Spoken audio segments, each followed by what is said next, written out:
Hey, everybody. Good evening. Happy Monday night. Hope everybody had a great weekend. Welcome aboard to the chat show, which is now going to be a listing show, but that's okay. We didn't do any listing on Friday, and that was supposed to be a listing show, right? So we could just transpose the two. Hope everybody's doing well. I'm back from a very busy weekend with my band. A lot of driving. I wound up being 16 hours of driving round trip, so today's my recovery day, but I wanted to make sure I got on tonight because I know last Monday I didn't get on. So we are here. I do have a magazine that I had planned on doing some listing with you guys on Friday, but we just got involved with the chat and never got to the actual ads. It's an issue of, it's from 1929. I know that. I don't remember the magazine right now. I think it's Ladies' Home Journal, but we'll confirm that in a second. Let me see.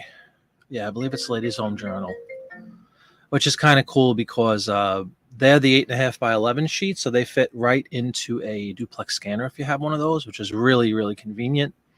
They come out great. Hey, CJ, welcome aboard. Good to see you. It's 7 o'clock here in the East. I would definitely like to do a little listing tonight if that's okay with you guys. And, of course, obviously, it goes without saying, if you guys want to talk about anything, the floor is everybody's.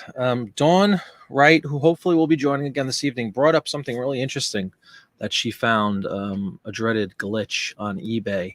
It has something to do with the marketing tab, and I believe it was if you have any sort of a promotion whereby you give a volume discount. She's experiencing some issues with that, and I wanted to let her talk about it if she shows up, and I'm sure she will. But she's probably going to be fashionably late as always. Hey, Lori, how you doing? Welcome, welcome. Good to see you. Hey, Steven, welcome. Thanks for joining. Yeah, everybody. So let's see. We'll see if we can get to doing some listing, but I definitely want to, welcome everybody again. Travis will be back next week. He promises me. He promises me. My usual co-host here on Monday evenings for the chat show. He wrote me a little while ago. His kids are in town or something, and he had to spend some time with them. So it's totally understandable and acceptable to spend time with your family. But hopefully he will be back next Monday. We can resume our usual shenanigans on Monday nights and take a look at some worth point items, all that good stuff that we usually do. And I know he still wants to kind of speak to everybody in our audience about how his first whatnot went and what his plans are for the future. Excuse me. Hey, Allie. Oh, did you really? Cool. Thank you very much, Allie. Yeah, we'll get to that in just a second. Hey, Weta, how you doing? Welcome. Thanks for your patience, Weta. I want to say Weta won. I did a giveaway here on I don't know if it was the chat or listing show, whatever, one of my shows, and Weta won. I sound like Elmer Fudd. Weta won. And what was it? A Billie Holiday record, Weta? I sent it out with my regular stuff that I sent out that morning, whatever the regular shipping was, and we have our mail guy comes every day. Usually, it's not really a specific time, but let's just say between 2 and 5 p.m. They'll come and they do pickups every single day of the week. Well, unfortunately, Weta's item, for some silly reason, never got to her and wasn't even scanned. Drives me nuts, but it does happen, unfortunately. And to make amends, we're going to send Weta a second album out free of charge. Hopefully you get that one. Because if that doesn't work, Weta, I think I'm just going to drive to your house. Because I understand you're in Pennsylvania, so maybe we'll go hang out. I'll bring my wife and we'll go get a burger and I'll give you your album, okay? I just want to make sure you get it. Lori. Sure. Yeah, I know. What, about the listing thing? Yeah, we might get to it. Yeah, it's a shame. And what really kills me is that's a beautiful album, too. I hate the thought that it's lost or stolen or whatever. But I'm really sorry about that again, Weta. But I will make amends. And like I said, the second one will go out in the morning. And if you do get the second one, then you get 2 albums, right? No big deal. Yeah, it probably will. I know. It's such a sin. I've had that happen. Honest to God, I've ordered things personally and all but given up on them, and they just show up at your door one day, kind of in a lousy shape typically, especially if it's like a record or something like that. But again, I apologize, but we'll make amends. We'll get another one out to you. No, I definitely can't. None of us can. If we could, the world would be a better place. But thank you, Allie. As we segue smoothly into this. Yeah, next, it's now what? No, it's actually 2 weeks, but 13th and 14th of August. I talked about this a little bit on Friday night show, but we're going to have a nice event on Whatnot called Paper Palooza.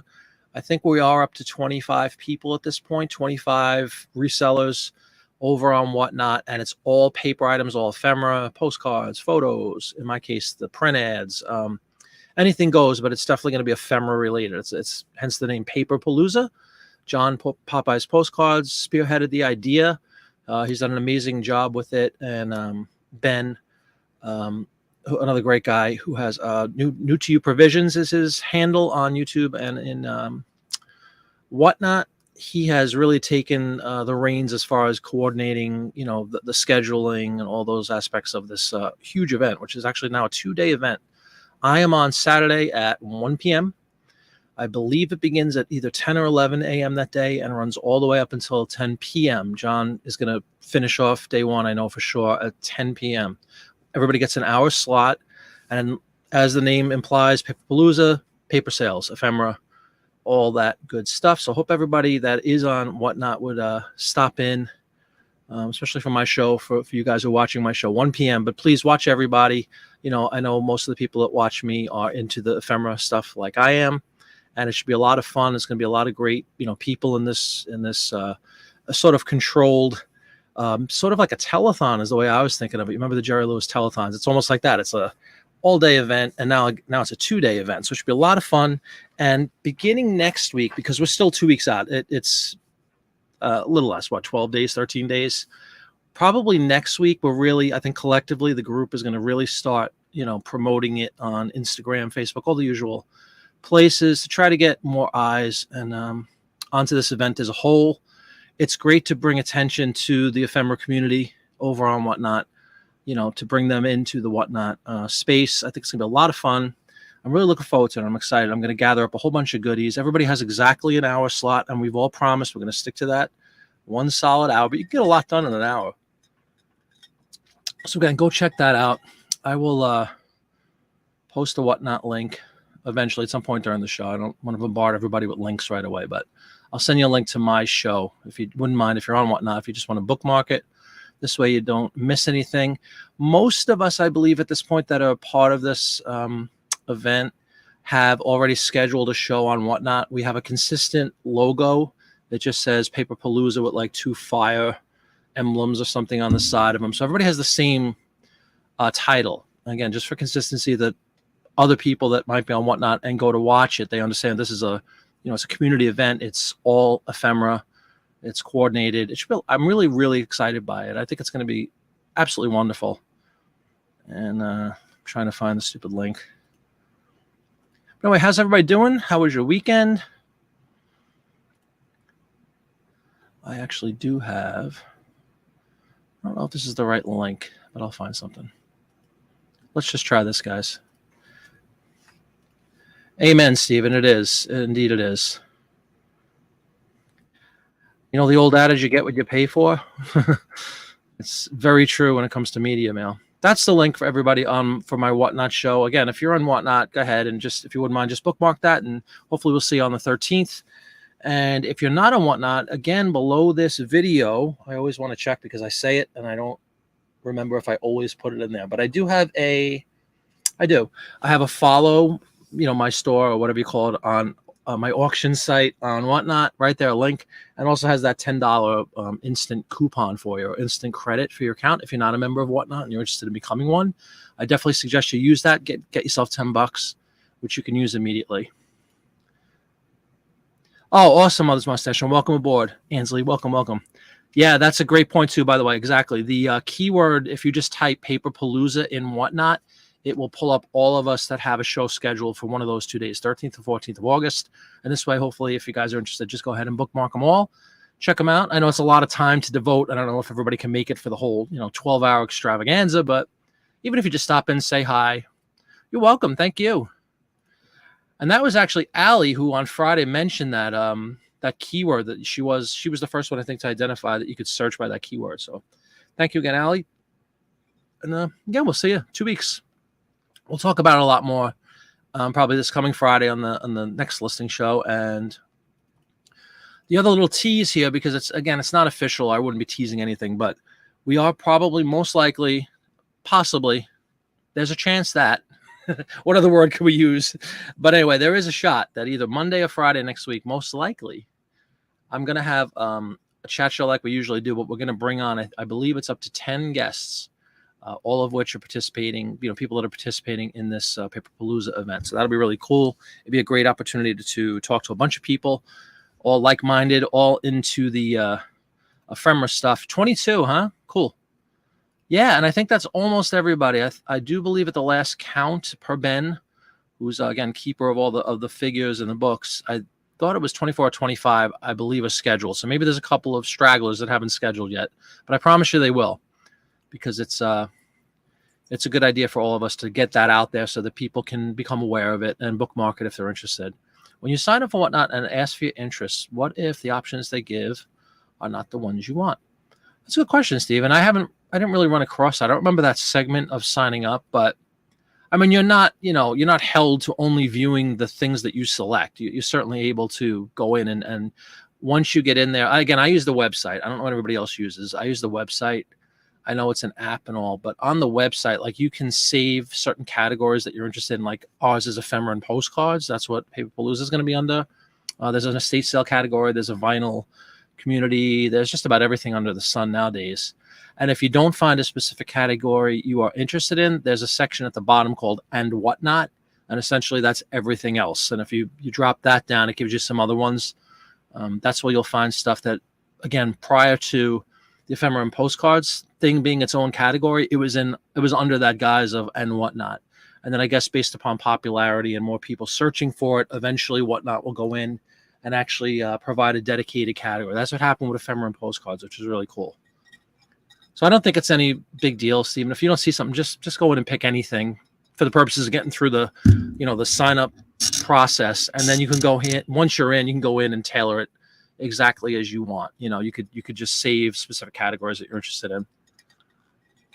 I like that bookmark feature. It's an ability for those who don't know, where you can go in, you can see my show, you can see Ben's show, you can see John, Popeye, you can see anybody's show, and you essentially, there's a little, like, on the right side of the box where it advertises the show time. You just click on that, it bookmarks it, and then when their show's about to come up, it'll give you a little heads up that, hey, Ben's coming on at 2:00. Really nice. I like that option. It's kind of like YouTube, where you can go in and you can save, or you can request if a video is coming up later on. You could put a little reminder tag, like the bell notification, similar thing, but it's very useful. So I hope that makes some sense. Yeah, don't get pressured into picking something and saying, oh my God, I don't have a category. Once you get in there, you can really tailor it. Cameron, you didn't say, oh really, as a show setup? Okay.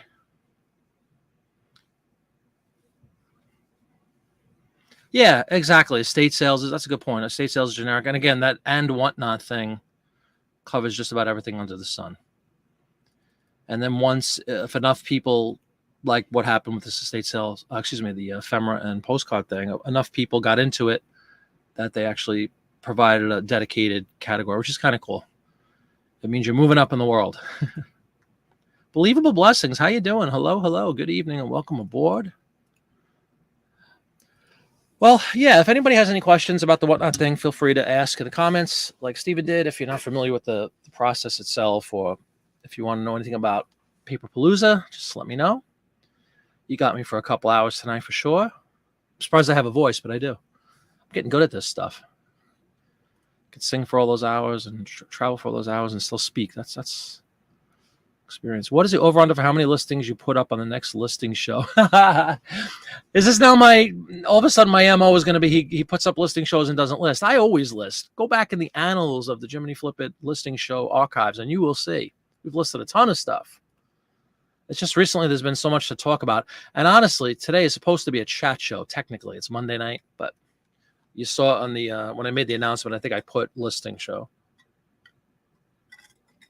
But let me know, whoever wants to get some listings going, I will gladly commence that process at any time.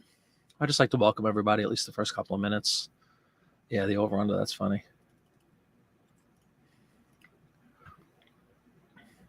But yeah, I want to check one thing very, very quickly, and then we will, maybe we'll just open up a screen and we'll start getting some listings done. And if conversation ensues after the fact, so be it. I just want to ask somebody a quick question. And then we will begin.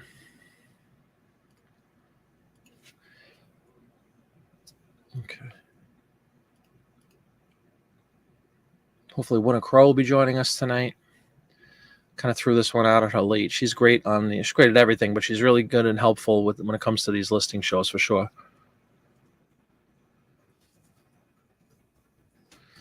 All right. Feelers have been sent out to various individuals. Yeah, for fun, let's just pull up the screen because I want to beat this over and under for all you gambling folks who had the under in this one. I'm going to crush you in a matter of seconds. Okay, how's that sound? No, I'm kidding. This is indeed, was it? You see right here, May of 1929, Good Housekeeping Magazine. You see the dimensions right there. Oh, let me make this larger for everybody. I know that's the new thing we do. There we go. Taken from May 1929, Good Housekeeping. Pretty cool. Nice, easy 8.5 by 11. Gotta love that. I know a bunch of you guys have at least a duplex scanner, and anytime you have that form factor, it will fit, which is kind of cool. All right, I'm going to pull one up to get started.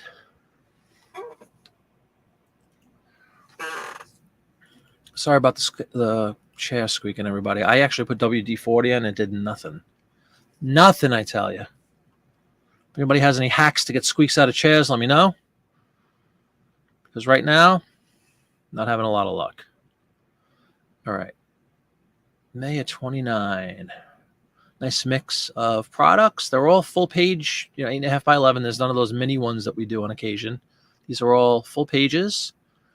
Very, very handsome looking bunch of ads, I must say. All right, let's start off with something really simple. No, my bones are a lot louder than that, Jim, but thanks, and welcome aboard. Hey, DePage, how you doing? Welcome back. Haven't seen you in a little bit, but great to see you. Gravity Goods Cameron, how you doing? Heard from Salem Man and whatnot that it's not fun, that it's fun hanging out. Oh, cool. Here you are. Welcome, Cameron. How you doing? Good to see you, man. And I just heard that have you set up your show for the 13th or 14th? A little birdie just threw you under the bus a few minutes ago and said that they didn't see yours. So let us know. But welcome aboard. Good to have you.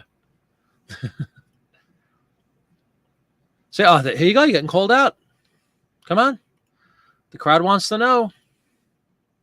Yeah, Jim, like I said, I'm welcome aboard. My bones are much crackier than that. Silicone spray she says. Yeah, okay. Where does one obtain silicone spray? There you go. Okay, no pressure at all, man. No pressure. Isn't it great you show up and everybody's like, where's your show? Sewing machine oil. That's an interesting one. Good one. Yeah, that's what I did, Cameron. I just kind of set up the bare bones thing so people could start bookmarking it, and then I'll fill it up with some actual items. I'll do, usually you do a little teaser video or whatever, but we still have 2 weeks to play with. But it's a good idea to just get it up and running at least so that people can, save it. Home Depot, huh? Good advice, guys. I appreciate this. Thank you. We got the sewing oil, and we got the, what was the first one that you just said, Ansley?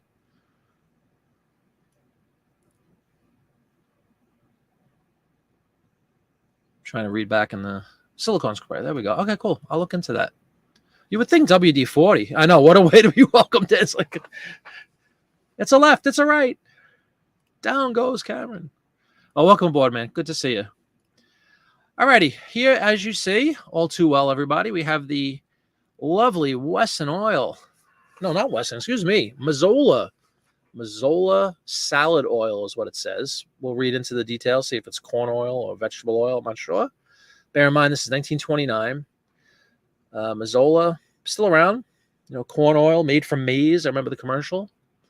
It just says a pure salad oil, excellent for frying. I'm not really sure what we have going on in that plate. Could be just about anything. It's definitely a fried piece of something. Take your own guesses out there. What's the money line on the item there? Is it a steak? Is it a possible fried piece of chicken? I really don't know what the heck is going on with that fried meat item on the plate. Doesn't look very appetizing, if truth be told. Wait a minute. I'm getting more chair noise advice. Silicone spray. WD-40 isn't going to work for it long. Yeah, that's much to my chagrin. That's what I'm realizing here. Steven's saying it's a piece of turkey, like a turkey leg, maybe? I don't know. I'm going to have to give this a little more inspection. This is what I'm talking about right here, everybody, in case you didn't know. These are chunks of something, possibly potato. Yeah, it's definitely a piece of poultry because I just noticed. You see the little white, they used to put that like little white, I don't know what you call them, little paper thing at the end. You could see like where they cut the foot off. Isn't that lovely? Little ankle bone being exposed. Could definitely be a piece of fowl, you know, a fowl leg, as they say. And then some cubes of God knows what. And then really, this is an awful image. I got to be honest with you, folks. I know it's an illustration, some sort of, you know, salad, obviously, there. You have like I don't know if those are sausages up there, but like a squirt of mayonnaise on top. It looks quite repulsive. Let me know what you think. Personally, I wouldn't come within 10 miles of that product. All right, Mazola. I'm just going to put salad oil. We'll see what comes up as far as eBay's category recommendation. Other food and beverage will do just fine for this exercise. And my personal category will also be food ads. That's my store category. I did get a couple of requests to make a video. It sounds kind of simple, but you never assume, you know, not everybody does this stuff. But anyway, I had a couple of requests via comments and some videos that I've done previously about setting up these individual store categories. If you have an eBay store, let me know if anybody doesn't know how to do that and they'd like a quick video. I'd be happy to do that, throw that together. But I did have like more than one, so I was thinking to myself, if more than one, and those are the ones that are actually asking about it, that typically means there's more people that didn't ask. So just let me know if anybody's interested. I'd be happy to do that. It's very simple, especially now since they created this kind of new storefront thing, I don't know, maybe a year ago. It's actually easier than it used to be. It's one of the few upgrades that are actually easier and more convenient, whereas the vast majority, unfortunately, in my case, usually are not so easy. All right. Well, there we go. We filled out our basics here. We have the color, original, Mazola, print ad, 1929, not modified, US of A, and food and beverage is the theme. All right. We are back to vintage because we're under the 100-year threshold. Last couple of listing shows where we actually listed stuff was, what was it, 1918, I think it was, right? So we actually changed the term in here from vintage to antique. And now we're back in the realm of vintage. All right, so let's take a look again. You know, your guess is as good as mine. I kind of dig the whole turkey leg. It looks a little small. It's probably just a chicken leg. It looks like it just might be a chicken and thigh piece. Is that possible? Let me know what you guys think. But anyway, it just says, as popular for delicious fried foods as for delightful salad dressings, isn't this the most appetizing suggestion to every housewife? Fry her foods in Mazola, the same dainty vegetable oil that makes her salad dressing so tempting. So we have figured out now that it is vegetable oil. So why don't we go ahead and put that into the title. I think I'm going to put fried chicken.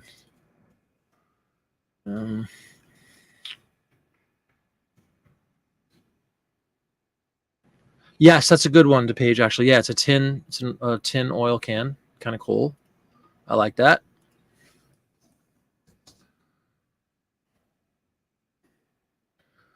DePage for the win right there. Good one. Monster prawn. Yeah, that you know, it's funny. It looked like a giant shrimp to me or something at first, too. But again, if you look a little closer at the ankle part and that little dressing that they put on it, it's definitely a chicken or a turkey leg. I'm leaning towards chicken because I know a turkey leg is usually a pretty huge thing. Try Mazola. It has to be good, right? Isn't it? No, that's not the one.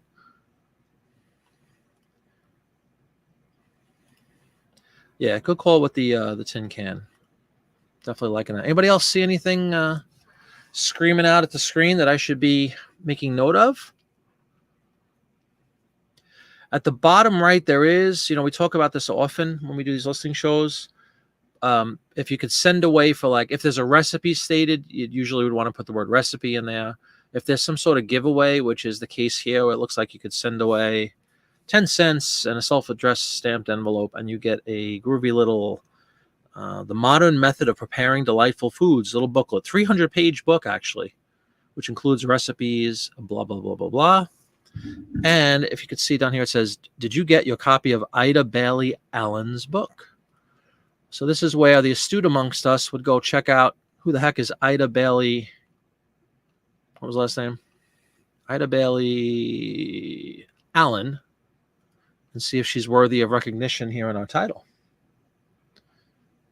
So if anybody wants to give that a quick look, I would appreciate it so that I can stay on the one screen and not jump around. Ida Bailey Allen.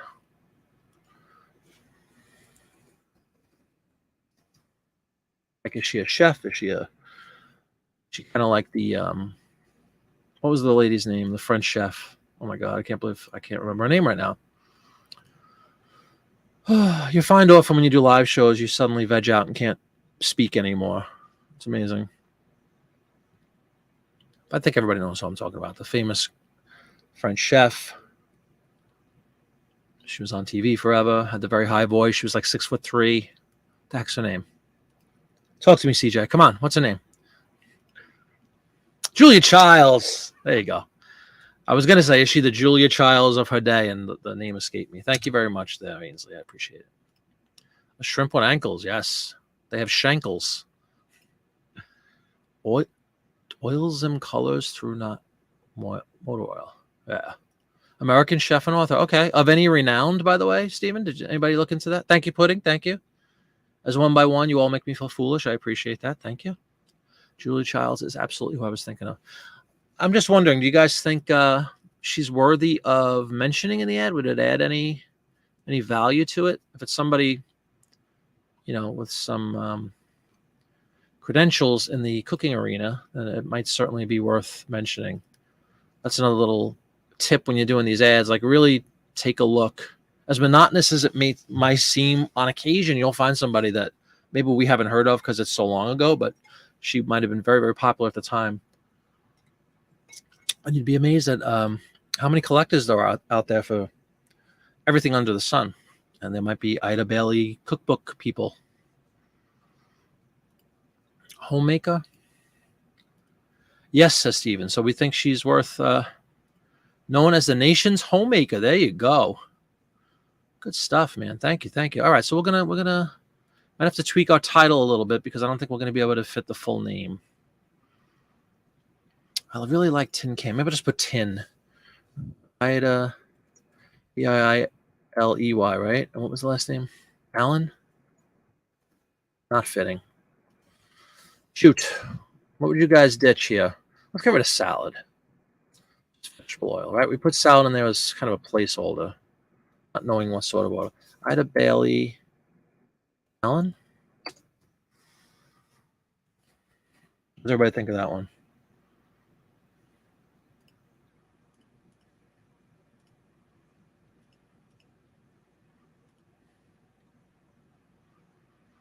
Really, all we ditched was the word can in Tin Can.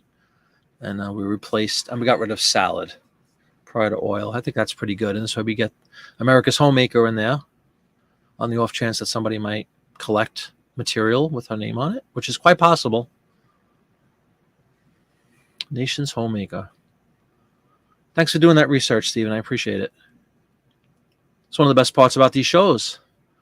Somebody always comes up with some really interesting stuff. I think we're going to let this one roll. We're already halfway to that over and under mark. What do you guys think? And it's only 7:30. Not bad.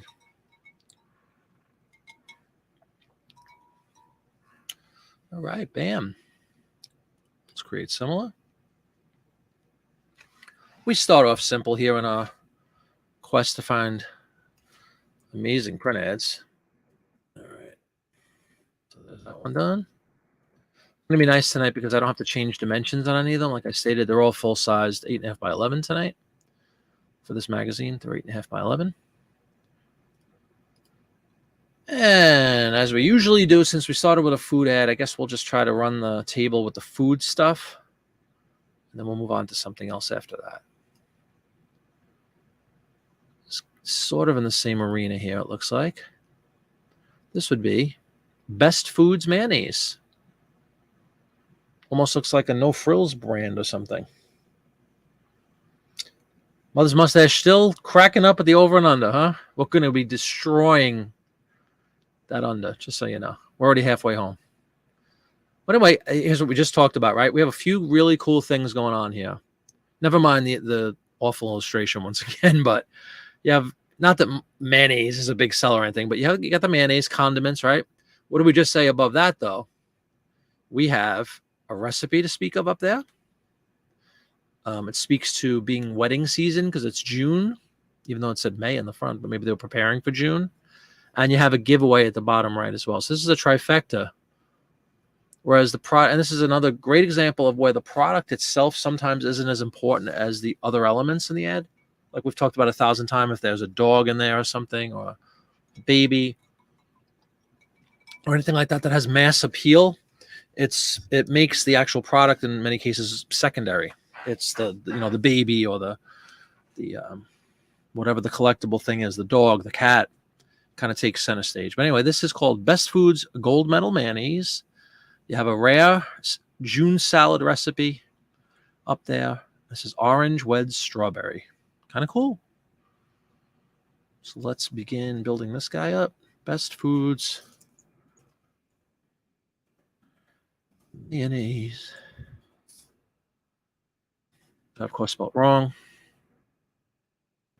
How do you spell? What am I missing? 2 N's. Okay. Mayonnaise. Probably going to be the same category, but we'll just check to see if there's anything. We could go let's go condiments for this one. Mayonnaise being a condiment. Check something on YouTube really fast. As my screen froze. There we go.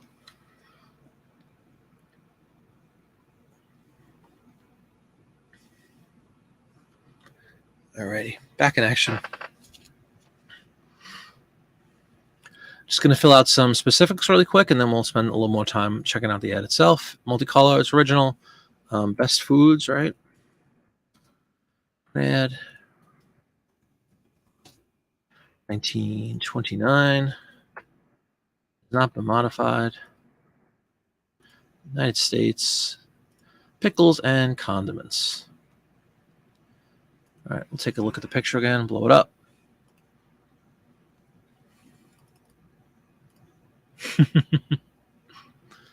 Well done with the plus/minus. Good job. Same brand as Hellman's. You don't say. It became Hellman's? Like, did Hellman's buy them or something? That's cool. A little factoid, Steven. On fire tonight with the facts. Sod 1913. Okay. Did Best Foods morph into Hellman's? Just want a little correction there because I'll definitely throw Hellman's in there. You're listening to sheet music tonight. Cool. Watching a show. 1940s mostly.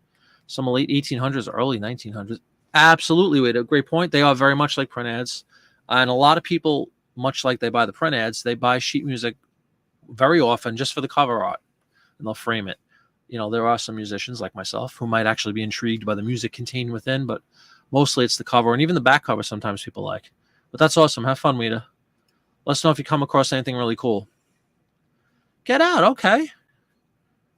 What side would be Best Foods? So they're interchangeable, basically? Yeah, if you look at that, I mean, it kind of actually does look like a Hellman's jar, doesn't it? Recipe of the month. So I'm going to put, for sure, recipe. We talk about that often. That put in recipe of the month. And June salad. I think that's going to be it, everybody. Should be really simple. So there goes your over under.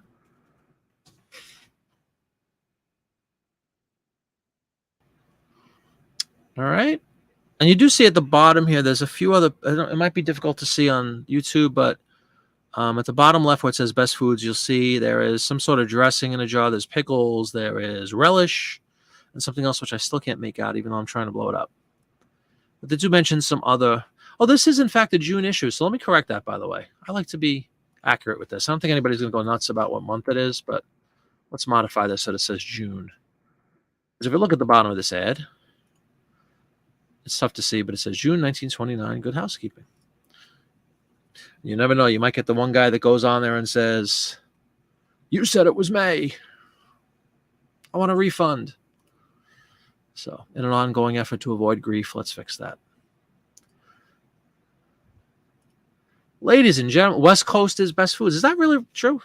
Laura, you're out west somewhere, aren't you? In Nevada or something? Do you guys call it best foods instead of Hellman's? Dawn Wright, welcome aboard. Good morning. Good second morning to you, Dawn. I'm going to give you the floor in a couple of minutes. Yeah, we crushed. We had an over and under, a Weisenheimer. I was going to say something else. Put an over and under on the listing tonight of 2 because we usually get to, gabbing. But this is already ad number 2. So if you guys had the under, you lose. Welcome, Dawn. But I do want to get to what you found out this morning, Dawn, about the marketing issues over on eBay. So if you wouldn't mind explaining what's going on, I'd appreciate it. We could talk about it collectively and see if anybody else is experiencing it, first of all. Second ad, Lori, absolutely laughing at that over on the Unilever owns them. Not surprising. Unilever is a mother company of so many brands. Look at that. You're just, oh, wow. That's something I never knew my whole life. I had no idea. I thought Hellman's was sort of a universal brand.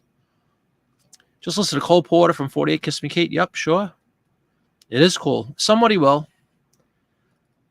I'm sure for anybody out there that does do old sheet music, I'm sure it's probably a lot of you guys do. Again, it's one of those, as we call them, long tail items typically, unless you find somebody that's just really looking for a certain piece. And there again, once again, for the millionth time, it's all about volume. If you have a bunch of them up there, enough people will see them on a daily basis and you'll sell some. But it's not the kind of thing that usually you'll list tonight and it'll fly off the shelf. Hey, John, welcome. Popeye. I was talking up our big event coming up in 2 weeks, John, earlier in the show, but you could certainly allude to it yourself as well. John spearheaded this whole idea of paper palooza on Whatnot. It's taking place. It's like 25 people or so, I believe, last count. And it's going to be a great event. I really can't wait for it. But good to see you, John. Thanks for jumping in. Best foods is your mail. Wow, that's cool. Okay, I never knew that. Yes, Dawn has arrived, and Dawn has a tale to tell everybody. Just want to make sure I say hi to everybody. Yes, Cameron has joined. Good to see him. And as soon as he came in, he got clobbered. Everybody's like, where's your Whatnot show? Why haven't you listened to anything? 23. Okay, cool. Well, then, I don't mean to throw you under the bus for a second time. Are you the only one that doesn't have your show listed is the question now, Cameron?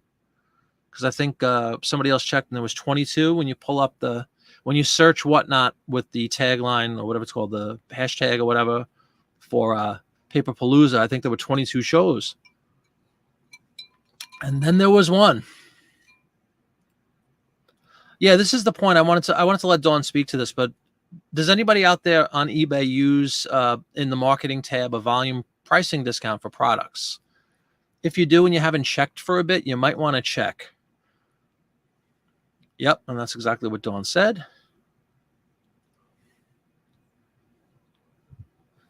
Yeah, hop on the panel.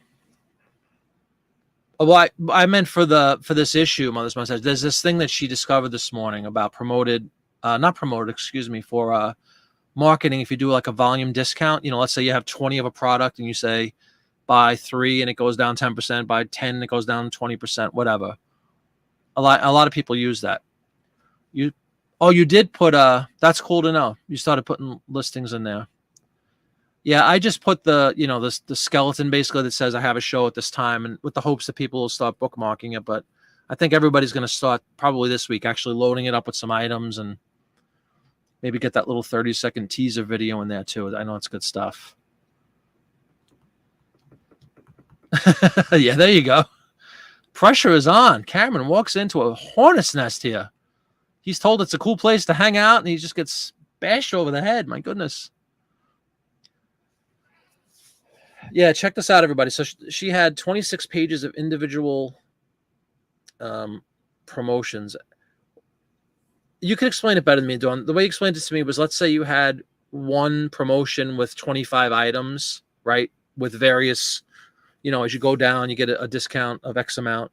You were saying that all got split up into just individual promotions, right? Like if you had 25, now you have 25 separate. Is that really what the issue is? None of which are actually working. I think that was the big part too. So everybody, if you do use that feature, go ahead and check it out on eBay. I did have one, and Dawn pointed out it's right. It got split into, it was only 2 items, and it, instead of having the one, it split it into 2. So I wound up deleting them because I was looking at, it was for a railroad magazine of all things, from Canada of all places, Dawn. I just wound up pulling it down because I'm like, I don't want chaos over one lousy promotion. Yeah, no, I haven't seen any promoted issues either. Everybody does, Cameron. Yeah, so everybody, if you do, again, use that feature on the marketing tab, go check it out. Make sure you haven't turned 1 or 2 promotions into like 400 of them, because that could be a pain in the neck. Hey, Lake Erie, welcome. Yeah, the skeleton, right? All right, cool. So you're good. That's really all you need initially, so people can bookmark it, and then we'll fill it up with goodies. Like John just started doing his, loading his up. I know he's gonna have some killer ones. I explained it right, Dawn? Thanks. I wasn't sure. Oh, I'm sure it'll be a killer auction. Absolutely.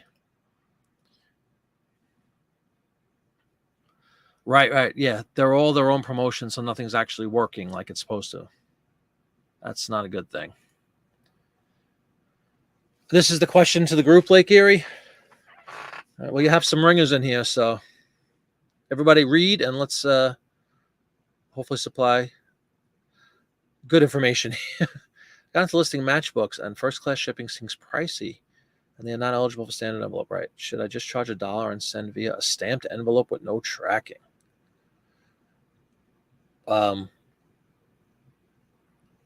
This is just my own part. I'll start it off because I have the microphone. I would say no, just because I personally, I mean, I don't know how much you're selling them for. Are they going pretty cheaply? I just wouldn't do that. I wouldn't put a stamped envelope on something and have no tracking, and then risk the way the post office is going. Ask Weta. Her giveaway never got to her house. But I don't know if anybody else wants to speak to that. Hey, Jody, welcome. Yeah, we're actually listing. Well, we were listing. In fact, you know what? Before I shoot my mouth off anymore, let's just get this one listed, because I was sarcastically saying that we would blow past this too, and I just realized we only have one listed right now. So let's hit list on this one. Bam. All right, now we win. Now all the guys that had over are winners at the beginning of the show. Anyway, if anybody wants to give their thoughts to Lake Erie on that, the question that was posed about the to stamp or not to stamp. I had hoped that they would expand upon that standard envelope thing and include other items. You would, says Dawn. Well, Canadian shipping. Oh, I know.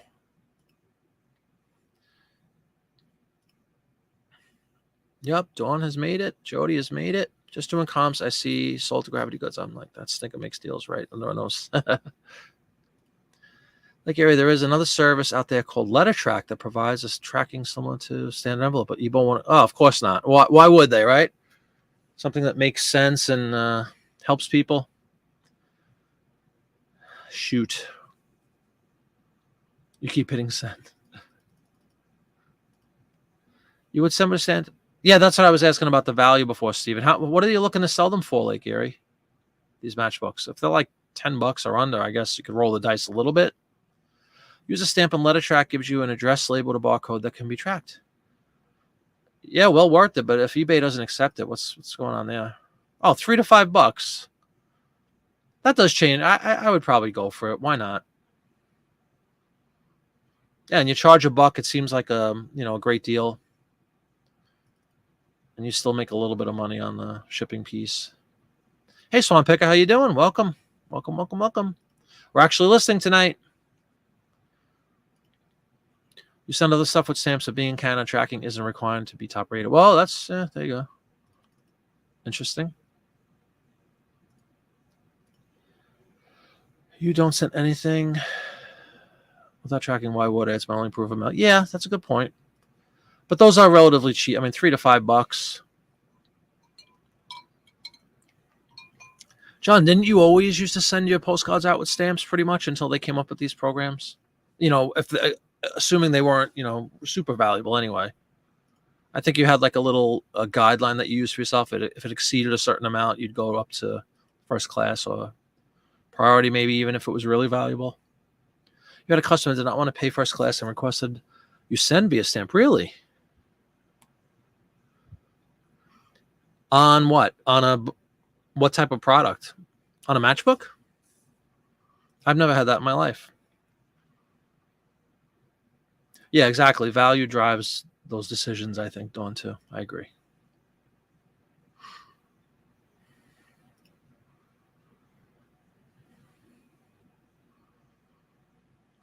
Glenn, is Glenn Swamp Picker? Stamps for anything under 25. There you go. Cool.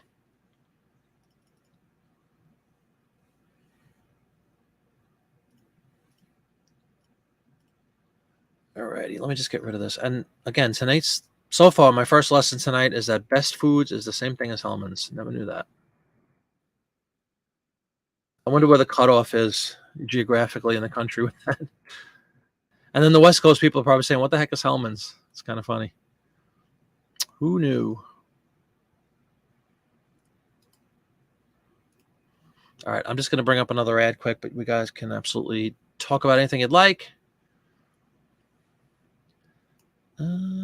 Is this food? It's hard to say. I think this is a food ad. I can't read it. Yes. Well, we're going to make our own jokes with the title of this product, so we'll hold off on that for a minute because it's kind of funny. On a matchbook. Okay. How did Williamsburg go? It was an amazing show, Jody. It was really, really nice, but again, not to whine, but it was a ridiculous ride down. It took me geographically, the second time I've used that word tonight, by the way. Geographically, we should have been there in like 6 hours or so from my house. It took almost 8 hours to get there because of traffic in the Washington, D.C. area and Northern Virginia area. Like just unbelievable. When I say traffic, I mean dead stops. If you use Google, it'll say, there's a 5-mile backup ahead of you or whatever. Well, one of ours in Northern Virginia was 40. It said there's a 49-minute backup. You're still on the best route. At that point, you just, throw your hands up in the air and pull hairs out of your head. But it did take almost 8 hours to get down there, and it took about 7 to get home. So it was a lot of driving, but a wonderful, wonderful, wonderful event. The place itself was absolutely gorgeous. The crowd was amazing. It was a sold out, like a dinner theater show. Had a great time. I just got home yesterday afternoon. Thank God the venue, they put us up for the night. So we were able to get a few hours sleep, and then we hit the road yesterday. And I was kind of a vegetable when I got home yesterday, and I got a good night's sleep. And now today's just the physical recovery part because of the driving. I got sciatica and all this other nonsense. So my leg was killing me all day and yada, yada, yada, all the normal stuff that goes with it. But the show was absolutely exceptional. Thanks for asking, Jody. I appreciate that. We have a lot of shows coming up, so show us the working hangouts back when. Back in the day, you would list and sell on the same day for a pot of money. Oh yeah. What's your tipple? What do you list? Do you have like a usual, a product that you like to sell often, or are you kind of everything under the sun kind of guy? You have Hellman's, yeah. Miracle Whip. Whoa. Yeah. Thank you, Lake Erie. I agree. That's kind of like the margarine is to butter what Miracle Whip is to mayonnaise. Popeye, I-95. I drive all over the country for the shows, and for many, many, many, many, many, many years, I've been driving down to Florida from New York, New Jersey, and now Pennsylvania, and I always go nonstop. I always do. It's like 18 hours. My wife and I, Disney fanatics, as we've discussed, we drive down 5-6 times a year. We fly down 5-6 times a year. And usually door to door from my house without any major traffic disasters, it's about 18 hours. But when you're gearing up for something like that, I rest the night before, I'm expecting a long ride. It's not a big deal, but it's all about expectations. When you're thinking your ride is going to be 6 hours, you're like, okay, 6 hours. It's not horrible. It's not around the block, but it's not horrible. When it turns into 8 or 8.5, though, and you're supposed to, the really important thing was not just that it took so long, but we had what they call load in. Like the venue has to be ready to receive all of our equipment and the guitars and the amplifiers and the setup and all that stuff. And we were supposed to be there by 4:30, and we got there about 5:15. So thank God I left a little early, but I was still late. And we are never late to our gigs, never late. But it all worked out great, and the crowd was wonderful, and nobody complained. And we've already been asked back, so we're going to be there for Valentine's Day weekend next year, which will be really nice for a Mother's Day, for a Valentine's Day event, like a dinner thing. You can only get rated so high with eBay anyways. They have 4-day shipping, 2-hour round trip to town. Oh, wow. That's similar to Dawn, right? Dawn, you only ship a couple times a week, I think you said, because of your shipping circumstance. You won it 2 times. You got to tell me about these hangouts. Now, and this, I know Canadian shipping is Canadian shipping, and if you ship to the U.S., it's an issue and all that. How do people respond to 4-day handling? How do your buyers react to that? Do you ever get any grief about 4-day handling? I have intraday handling, but it cuts off at like 10 a.m. So it's really kind of one day on almost everything. Because I'm home, you know, when you're full time, it's easy for me usually to get, if it's by 10 o'clock, I can get out the door the same day. And I couldn't even imagine if I'm a buyer, 4 days just seems like a lot from a buying perspective, especially nowadays where everybody wants everything yesterday. I'm just curious, do you think it keeps people away in any way from your store? Yeah, we got to stay over and rest a bit. Thank you. They put us up in a nice place that was only like 10 minutes from the venue. Hey, Jeff, good evening. Welcome. Good to see you. You're another 40. Yeah, 2 years, huh? Yes, Jeff is indeed here. Uh-oh, it's Jeff. Jeff's a selling machine. Jeff's selling my ads. Last we talked on Friday. Hey, Kim, how are you? Kim Chasgritz? Welcome, welcome. Percent day handling. That numlock key will get you 5-day handling, really? Man. What are you selling that you need 5 days? Yes, I have Lake Erie. Many times, actually. We've played in Cleveland. I'll let you know if we do any more. I don't think we have any out there this year.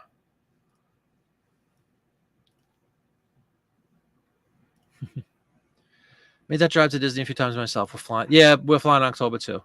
We split it up. It depends on the length of time being spent down there. Like we'll go for 3-day weekends, and in that case we'll fly, obviously, because if we went for 3-day weekend, 2 of the days would be driving. So it would be like drive down, Magic Kingdom, drive home. That's not cool. But if we're gonna stay for like a week or more, sometimes we'll drive. For the convenience of once we're on property, it's nice to just kind of zip around, not have to wait for those stupid buses or anything. So that's basically the rationale. Is if we stay a week or so, we'll drive. If we're going for a quick jaunt, like a 3 or 4 day, we'll fly. Although now flights are so expensive, it's choose your poison. To be clear, not that my sanity is great, just tracking helps keep it off my mind. Yeah, you mean, yeah, as opposed to sending something with a stamp. Well, Kim is following Dawn. Dawn has a beautiful Etsy store, I'll tell you that. My wife and I did purchase from Dawn Wright's Etsy store. Very welcoming place to be. No grief over there. Okay, cool. I'm just wondering because I know that mentality that exists out there with all these, especially people that buy stuff on Amazon, where you literally can get certain items sent to you like within hours. You know, that modern gotta have it now approach. I was wondering if that inhibited sales in any way, if you have like these extended handlings. You list 5-day shipping, but try to ship out the same day if you can. Oh, so you exceed expectations, right? That's good. Mondays and Thursdays. Cool.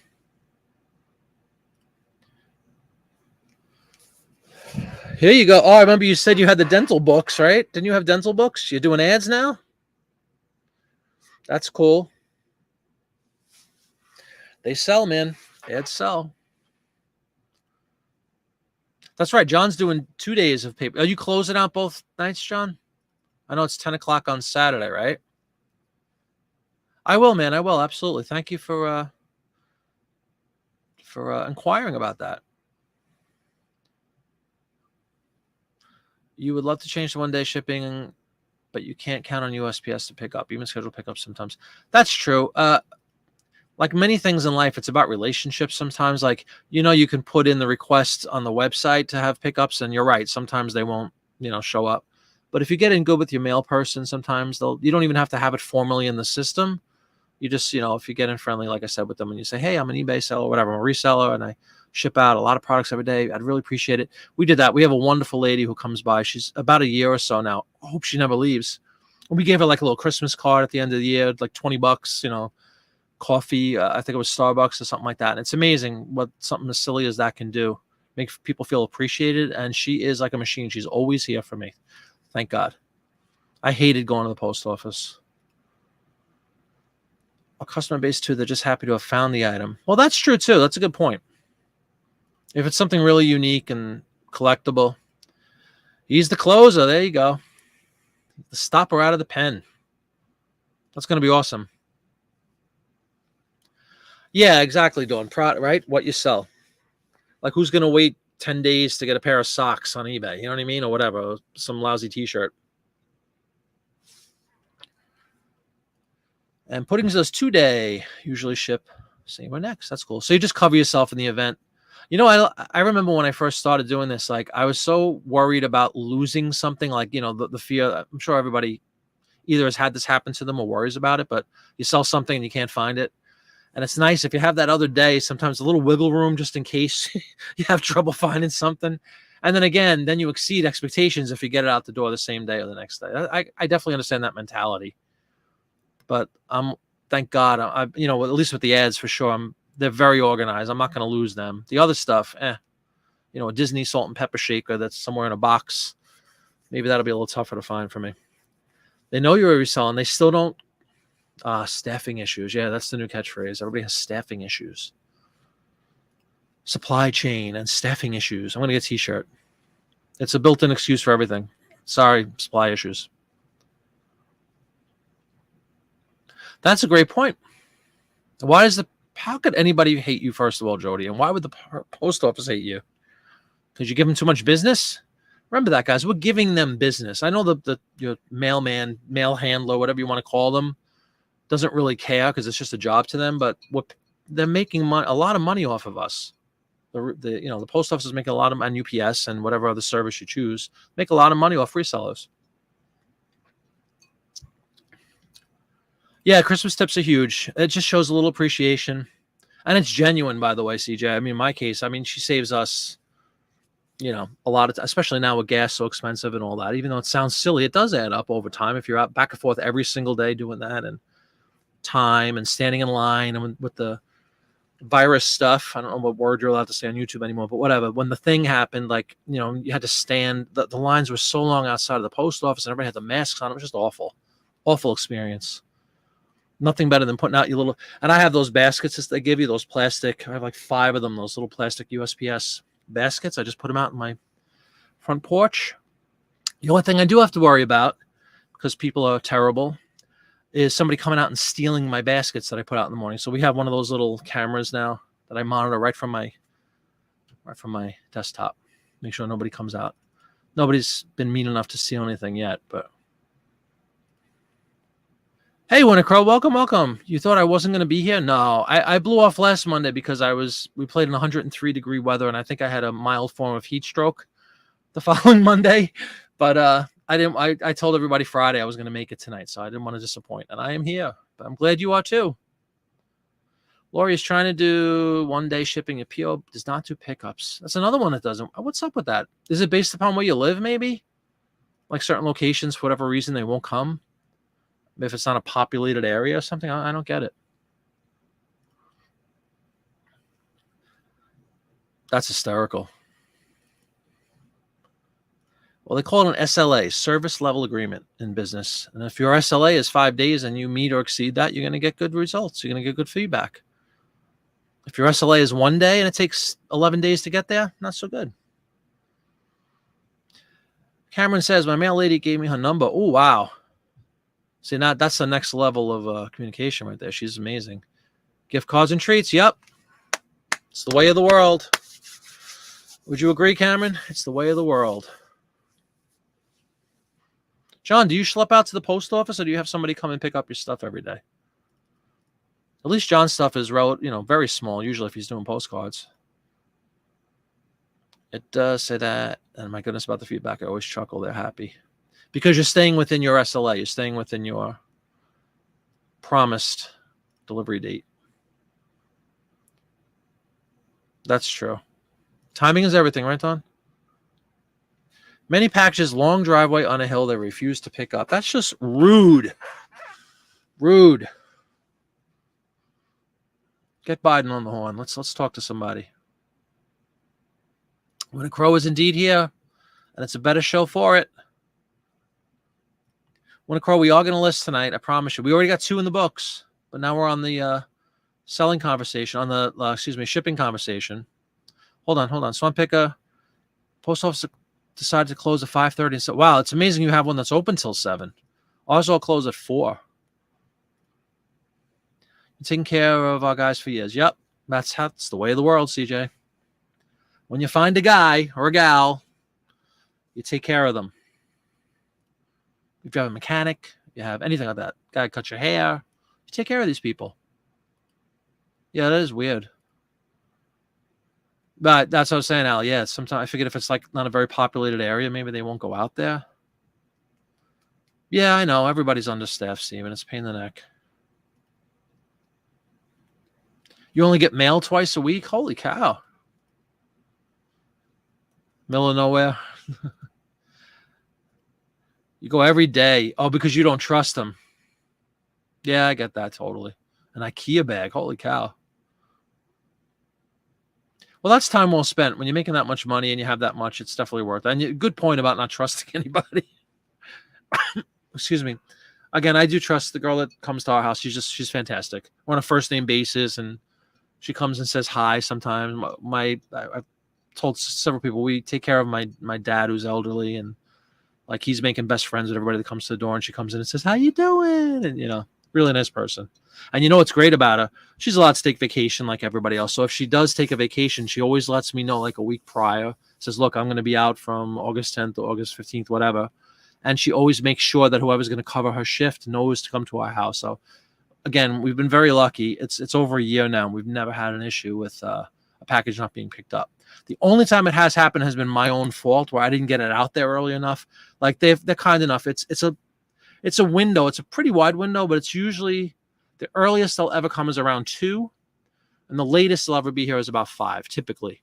And again, with this girl, she's great. If there isn't a package, like if I don't have my basket or baskets out there, she'll ring the bell and say, "Hey, I'm here early," which is awesome. And I'll just run up and give her whatever I have, And then if I still have a couple, I'll just run to the post office in that situation and finish up. A book you were forced to read called The Fred Factor. It's basically about the world's best mailman ever. Really? That's cool. Sounds like a bolo, like Erie. There you go. That's right. Yep, we got a mail woman too. And she is awesome. It takes 17 to 24. Oh, it's all like grass and mud. And hey, that's cool.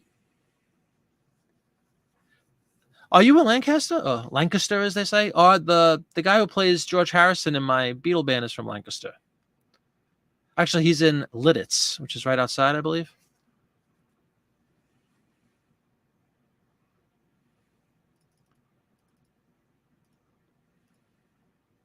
In the post office.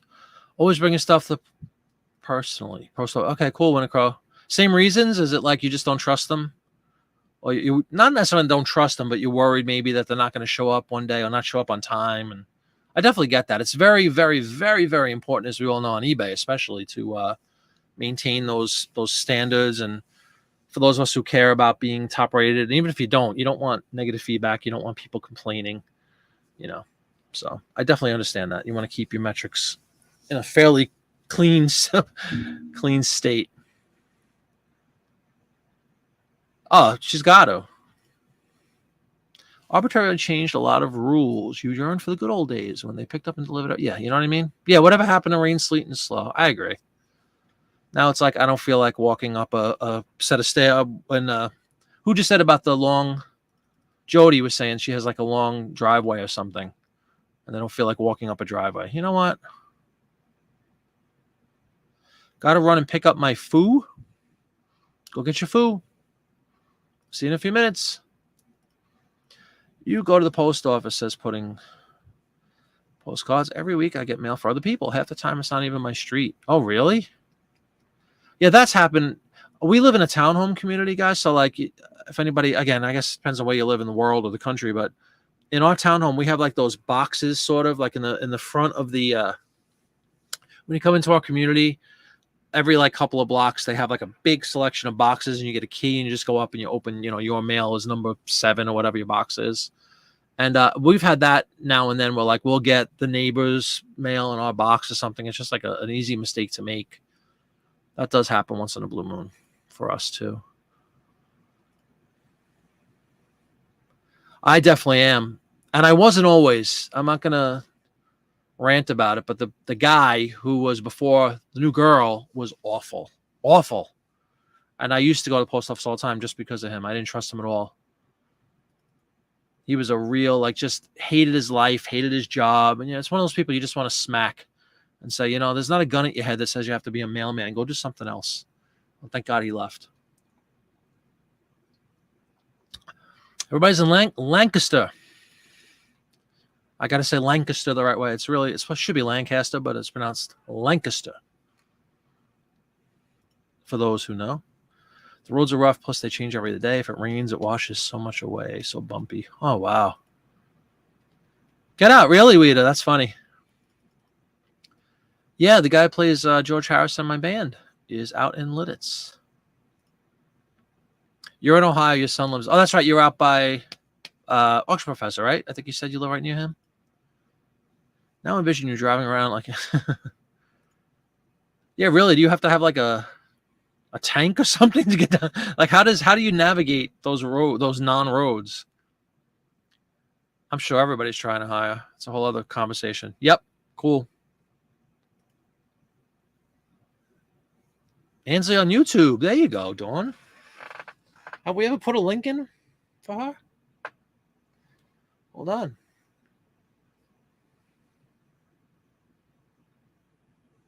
I thought it was a link for a channel, and she throws an Ace Ventura clip up there. What are you doing to me? Saturday guy drove past your mailbox on the flag. Yeah, I know, that's what I'm saying. Some of these people, it's like any walk of life. I'm not picking on the poor post office necessarily. You get people like that in the supermarket. You get everywhere, right? A bank. Just miserable people that don't want to be... Like, most people don't want to do what they're doing. Let's be honest. That's why we do reselling now, right? Because we like it. I know John retired from a job that was probably incredibly stressful for a long time.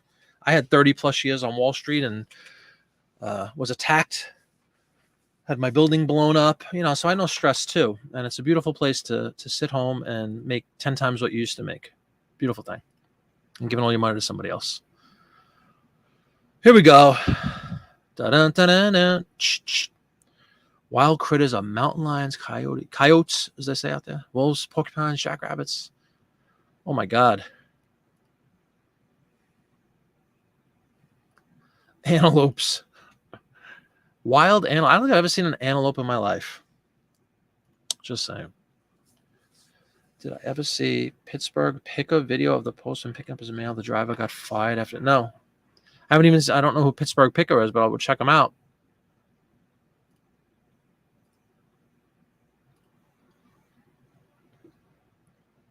Why does everybody love drama, Cameron? It does sell, unfortunately. So everybody has these silly videos out with, you'll never guess what they did. Preying on people's stupidity. Bamboozled by Dawn. Yet again. It does sound interesting. All right, guys, let me just look really quick because now we're going to destroy the overrun. Now we're going to 3. But check this out. It is a baked bean company called Beanhole. Beanhole beans. A cup of molasses, a cup of brown sugar, a layer of sugar-cured pork, a layer of beans, another layer of sugar cured pork, and another layer of beans. Madong. How's that?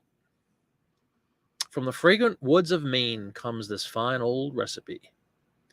Bean whole beans. Anybody ever heard of bean whole beans? Or is somebody going to tell me on the West Coast it's called bean whole, and on the East Coast it's called Boston baked beans, right? Bean whole beans. Personally, I have not heard of that brand. Let me know if you have. We're going to go back to other food. There is not a baked bean category. And let's fill this out really quick. This is a black and white ad, so I just write black and white. And we put original. Brand is bean whole. Advertising is a print ad. Shut that bean hole. I know exactly. That's what I was saying before. Make your own jokes here. Not modified. US of A. Theme would be food and beverage. That's kind of cool. You got the lumberjacks, I guess, there. Up in Maine. Yeah, Maine's going in without question, Rita. I agree. But you do have a recipe, as we've alluded to several times already tonight. You kind of want to throw out the fact that there's a recipe. You got, I would probably put, well, first of all, are they baked beans? It just says bean whole beans. Probably baked beans, right? I would assume. Let's put bean whole baked beans. I'm going to put Maine, as Rita said. I'm going to put lumberjacks. You look, the guy has like a flannel, very typical guy on the left here, the flannel shirt. You know, they got the, what is it just called a saw? Where are my lumberjack friends? Is it just a big old saw, or is it like a special name for that saw that cuts a giant tree like that? I don't know. But I am going to put a recipe. There is, in fact, a recipe. Some of these are really simple. Some of them write themselves, honestly. No chickens. I thought I was supposed to get eaten by those antelope. I couldn't even tell you what an antelope looked like. Boring is boring. This is true. No chickens. They don't survive long. Oh, my God. Yeah, but all those critters out there, they devour the chickens, right? Yep. That's the new catchphrase. Hey, Bottomania, welcome. Welcome, welcome. I promise not to kick you out tonight. I saw your video earlier, man, about the giveaway thing that people were like, that's another one of those lose your faith in humanity kind of videos. Go check out his video, Bottomania, on his YouTube channel. If you would like to put that in for me, Dawn, I appreciate it. Bottomania's link, if you have the time. The Hawks here have, oh my God. Never mind a critter, Mother's Mustache. Couldn't conceptually a little dog too, right? Something like that. I worry about that. We have a little guy. He's a 10-pound dog. Thank God I don't live where you live. No offense, but I would never walk him outside because he could probably pick up a cat. A bird like that could pick up a dog or a cat probably pretty easily too. Two-man saw. Is that what it's called, Don? A gang saw? I don't know. A crosscut saw. We got 3 different answers. We got Ish. Cameron's saying not a lumberjack. Hold on. It's a 2-man blade crosscut. Well, what is it? He asks. You tell me what those people are. They're just tree cutters. Yeah, I would lose my mind if a pet got taken away like that. No. Talk about scarred for life. Thanks, Dawn. That's for Bartomania, right? All right, not a lumberjack. What is it? And do we agree on the type of saw? Jeff says pretty matter of factly, this would be a 2-man blade crosscut.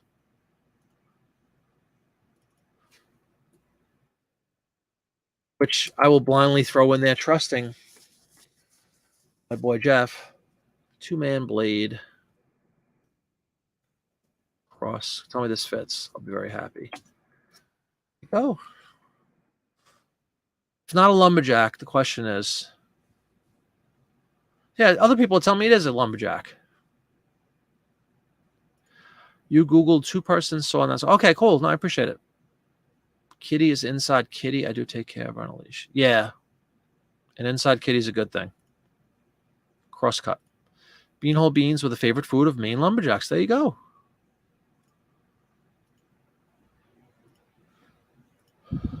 Well, with this all said, I can't fit all that. I kind of want to get the lumberjacks in. Yeah, blow off two-man blade. I like it. Thank you, Ida. I agree. I definitely want lumberjack in there. I don't know why I'm being told it's absolutely not a lumberjack. You have any evidence to back up the claim? I'm all over it. Talk to me, Cameron. What do you got?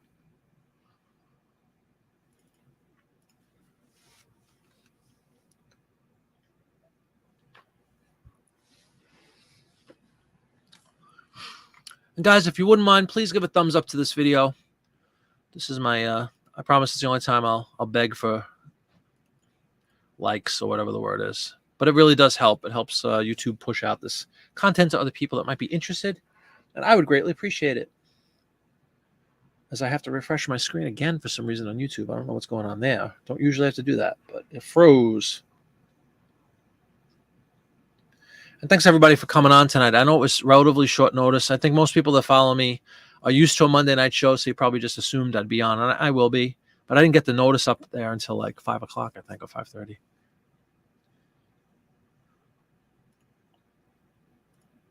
Oh, you're not a lumberjack. Gotcha.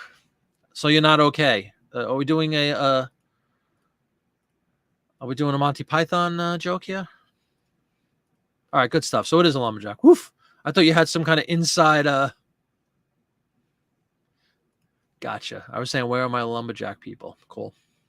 Now I got it. Sorry, a little slow. All right, I think that one is good, everybody. What do you guys think? Any glaring omissions? I was like, before we hit the old send button, if somebody says, wait a minute, that's a two-footed bluebee. What do they call it? Two-footed booby is a type of a bird my wife taught me about. My wife loves birds. I'm a lumberjack. There you go, Dawn Wright. Young Dawn Wright. Knowing Hermione Python. There's hope for this world after all. All right, I think that's pretty cool. That's the kind of ad that will appeal to people. It's got a lot going on. You got some snow up there. You got the lumberjack. You got the flannel. You got a really delicious looking baked bean recipe. It's all there. So thanks everybody for their input with the crosscut. I would have not have known that. I probably would have just threw the word whatchamacallit. I probably just would have put saw in there. So good call with the crosscut. So let's list this one.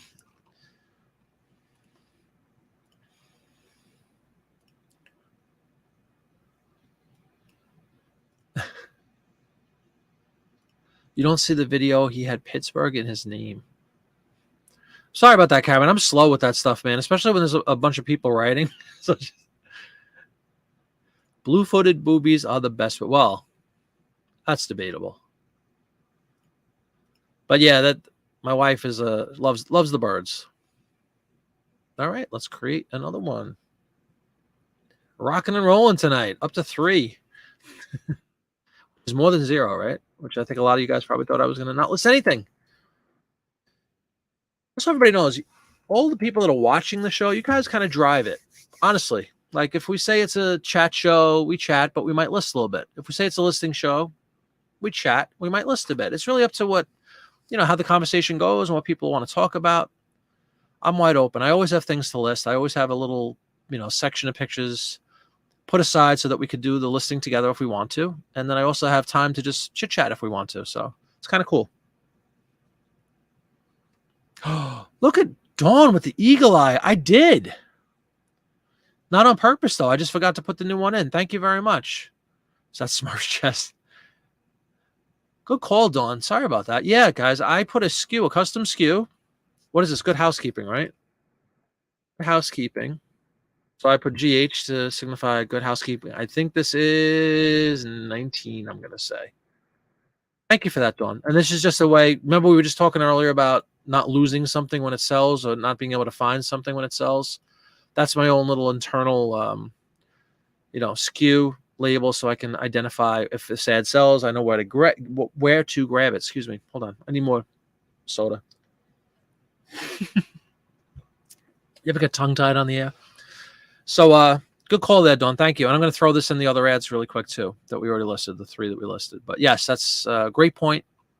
And I have a whole video devoted to that topic, I believe, in my print ad series. So go check that out, everybody. If you haven't seen it already, I'd really appreciate it. Again, there might be a Lost Part 8 coming out relatively soon for a related topic in that whole print ad thing. So look out for that one. I'll let you guys know if I do release that. But I think I might. PH19. Thank you very much, Dawn. I would have been pretty angry if I listed all these. Although it's a pretty quick fix. If you forget, you can do them all like in a group. But that would have been unnecessary busy work. So thank you very much, Dawn. All right, where is do we have any more food? In fact, we do. This is a nice looking ad. Oh, your mom noticed. I might have known. Hi, Dawn's mom. Thank you for the catch. Incredible catch. What is that? Doing cartwheels? Thanks, Mom. All right, does everybody see this next one? It's for Puritan bacon. Obviously, the big seller here is that really cool looking ship up there, which we'll have to blow up to read because you can see the font is extremely tiny on this one. But it is a company, Cudahy, am I pronouncing that right? Cudahy. Cuday's Puritan Bacon. It has the Good Housekeeping seal of approval.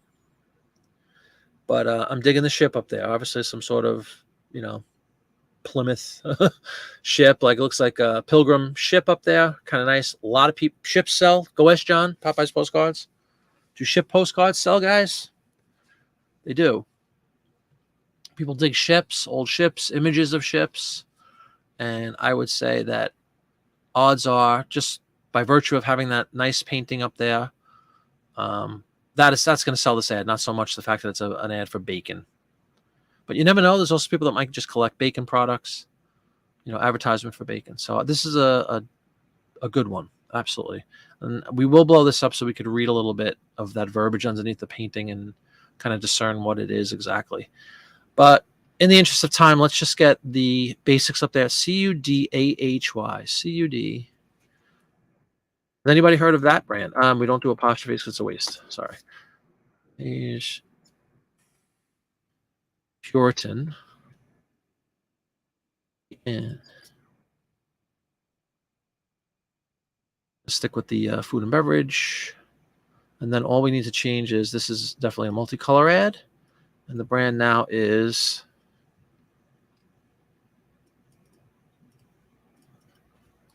has anybody heard of this brand? Cuday's. I don't know how to pronounce. I was going to say cooties. Cooties. It's a tough one to pronounce. Everything else is the same. Cool. All right, we got that in. I'm going to blow this photo up, and I'm going to make it extra large, and we will jump off of this screen share really quickly, and we'll take a look at the largest possible resolution together. So hi, everybody. Let's share the screen of the blow up.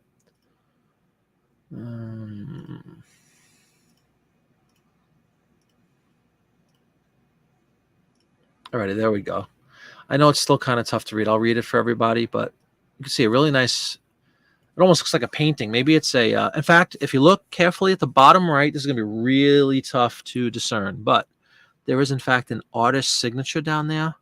So what I'm going to do is, I'll read this to everybody. It says, arrival of the Fortune. So the ship is apparently called the Fortune.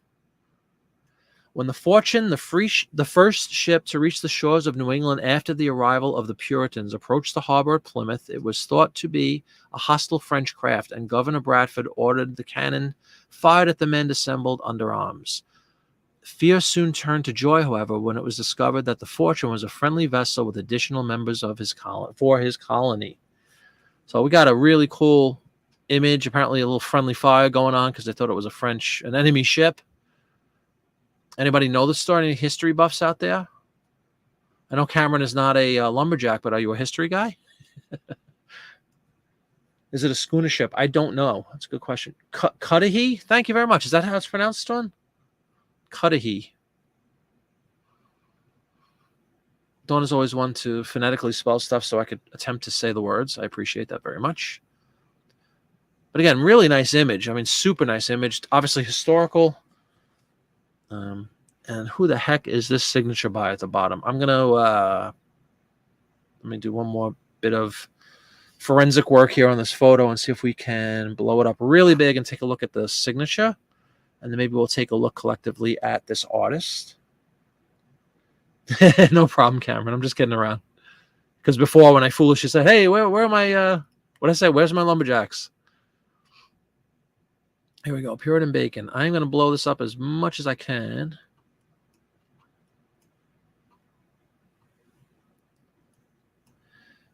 All right. Like I said, we're going to do some forensics here. Put in your forensic music. And we'll see if we can figure out who the heck this artist is. Because that, in all seriousness, that can be a really important element when you're doing these ads, is if you have somebody of renown, like I keep saying, it really could potentially add a lot of value to what you're trying to list. Not a ton, usually, unless it's somebody super, super famous. All right. I just did a close-up, and I'm going to try to blow up the image really big. I have a program I can just blow up an image and supposedly not lose any resolution, let's say. If that's true, we're going to give it a test right now. And then we'll take a look and see if we can figure out what the heck this says. So let's resize this guy all the way up as much as we can do it. And let's give a little, what should we give? What should we do? A little clarity. All right, this is going to have to do for now. I'm going to put it on my desktop so I know where to find it. And let's see if I can share this as well. I don't know. Should be able to, though. Sorry for all this extra work, everybody. I'm just trying to get a good clear image of this artist, and maybe we can figure out who the heck it is. Let's try to share a share slides. How do you share a slide? No, you can't share a photo on this thing. You got to be kidding me. Plymouth Colony, good. All right, here I see you guys got some research done. Awesome, man. Thank you. Schooner ship. Be able to remember tomorrow. Yesterday, about the present future. There you go. That's all we really have, isn't it? Reached Cape Cod in 1621. Beautiful. Second English ship after Mayflower. Okay. Nobody remembers number 2, but in this case, maybe they will. Plymouth Colony. Absolutely. Why can't I share a picture on this thing? You got to be kidding me. It gives you options to share a slide, a camera, or a video file, or a screen. Maybe if I... here we go. I think I have an idea. Let's see if I open this, if it gives me an option to share the opened image. I just want everybody to take a look. I'll try to pronounce the name, but it's a really strange name. Yep, that's number 2. Share screen. Let's see if it allows me to do a picture. It does. Here we go, guys. Whew. All right, let me know if you could see this.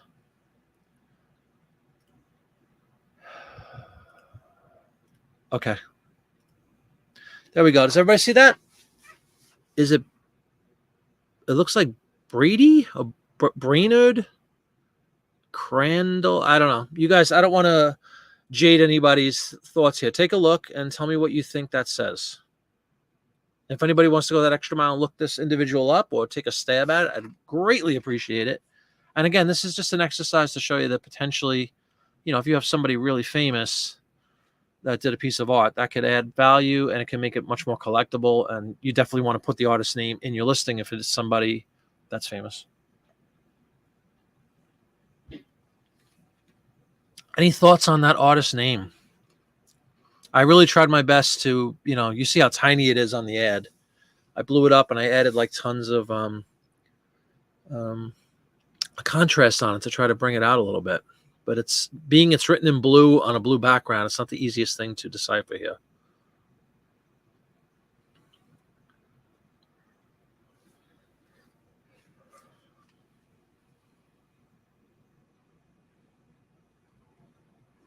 Anybody have any ideas what that might say? It looks like the you know what letter's killing me? It looks like Brady, but I don't think that's a Y. Bradford. Drive me nuts.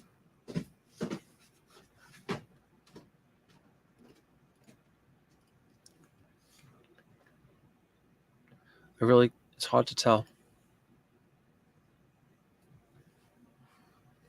Anybody have any thoughts on this one? Brady Hand? What's that? Bradshaw Crandall. SHAW? BRADSHAWCRAND.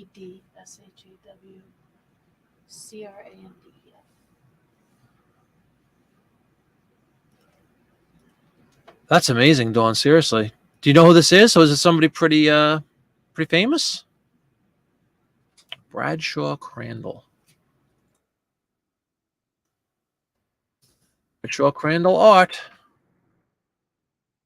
What's the name of this ship?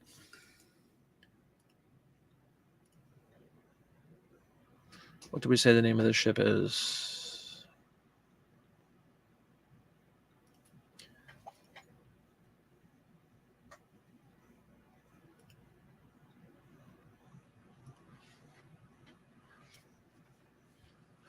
It looks quite feasible. Yeah, the Fortune. So if you put in Bradshaw Crandall Fortune ship or something, is it like a famous painting or that maybe they're just using for the purposes of this ad, or did he make it specifically for this ad as an illustration?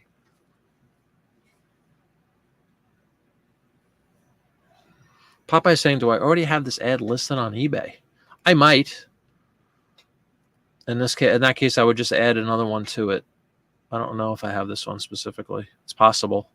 That happens a lot. Like, not a lot, but it happens sometimes with these magazines.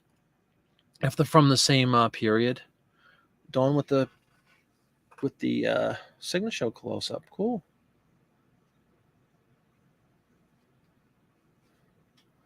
Oh wow, does that look like him? Let's do it again. Let's do a side by side.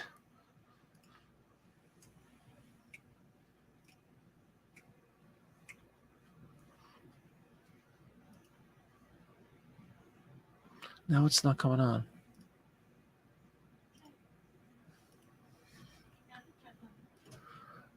Yep. Entertaining the people, honey. Entertaining the people. I said just entertaining the people. We're learning about artists. Bradshaw Crandall. She did. Yes. Mrs. Flippett says hello to everybody, but wants a special message out to Dawn Wright and Winter Crow, who's out getting her food right now. But hopefully she'll check this out when she comes back. All right. So first of all, phenomenal work as always, Dawn Wright.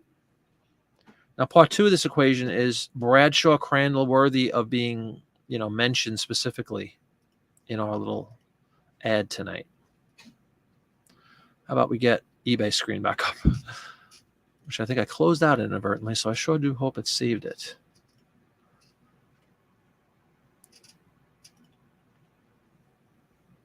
Yes, it did. Thank God.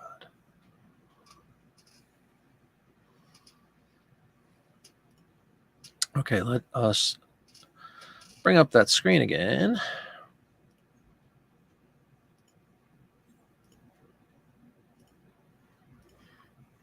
All right. All right. Well, does anybody think that Bradshaw Crandall is worthy of recognition here in our title?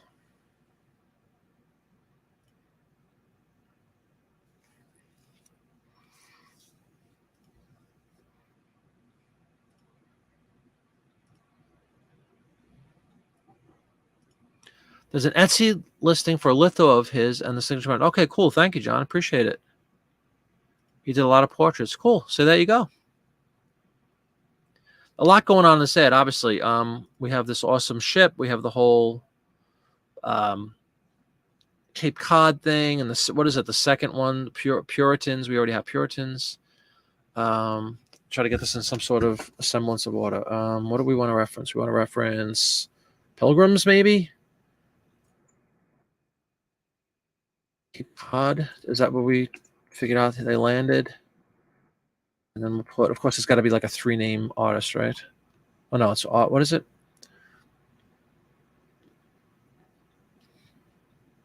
Purple Socko, welcome aboard, and you would include it. Okay. Dawn agrees. He did a lot of famous, all right. I mean, excuse me, John agrees with Dawn. Cool. You did a great job, Dawn. Seriously, thank you. All right, so we're definitely going to throw him in. Wacky signature doesn't read like Bradshaw, does it? It looks like Brady, like we were saying. All right, Bradshaw Crandell. Bradshaw.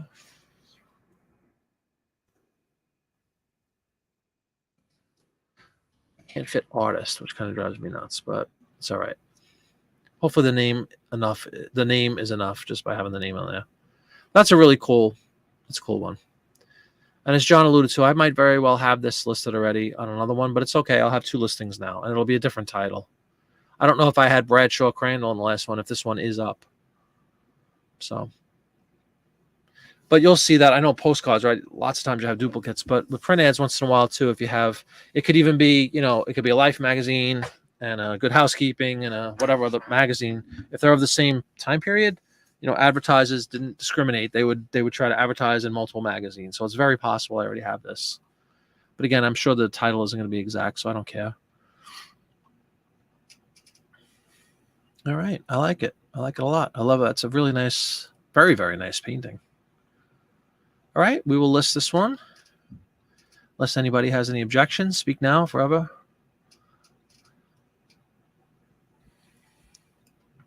Good work by John. Checking out a listing. Oh, a lithograph, you were saying. Yeah, that's cool. Brady hand.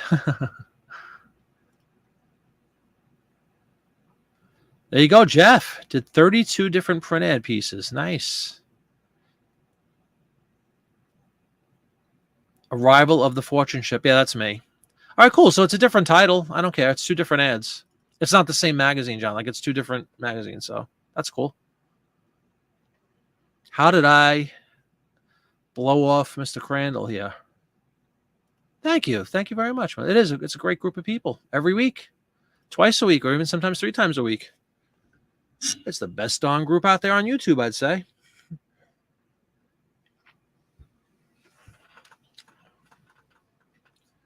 What a bunch of stealth investigators, too. Every time we have like a little question, boom, everybody's on it. CJ's always on it. Dawn's always on it. We've got Popeye involved now, checking stuff out. We got Jeff checking stuff out. We've got Stephen Holton is always on the case, always looking out for us. That's him. Awesome. All right, guys, let us list this one, and we'll move on to another ad. I really do like that. I just like it personally. I think it's a very handsome-looking advertisement. There are ship guys and gals out there, and they will hang that on their wall without question. Ship sell. Alrighty. Those of you who ever have issues like this where you potentially have like a duplicate, I believe the only way eBay, correct me if I'm wrong, if anybody knows different, but I think that if you have an identical title, like identical, literally every single character is exactly the same, you'll get some kind of pop-up or something that says it's a duplicate. I believe that's the case, right? So in this instance, like John just showed you, the other ad I have up there, it must be from a different magazine or whatever, but or another copy of this one, which is possible too. Sometimes I have multiple copies of the same issue. As long as the title isn't exactly the same, it won't give you a little pop-up that says, hey, you've already listed this.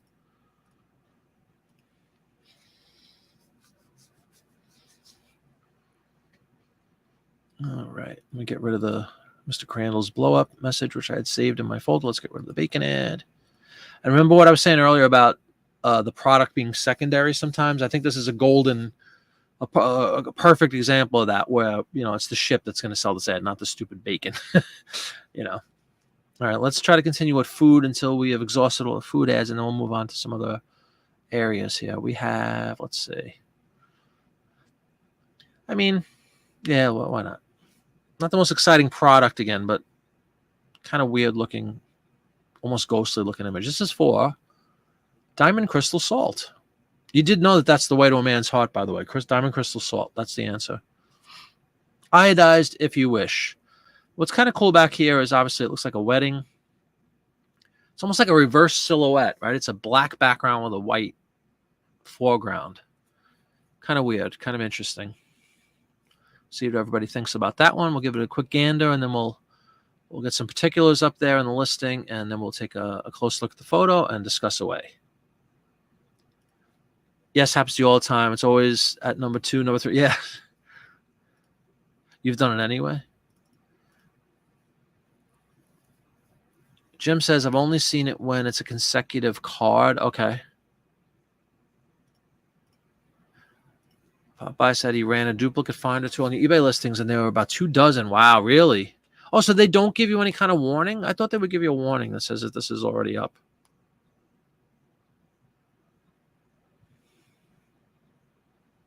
Is that a proprietary tool to eBay, John? Like you could run it right out of eBay, or is it a third-party piece of software or something? You had some listed for 8 years. Holy cow. Same title, not time.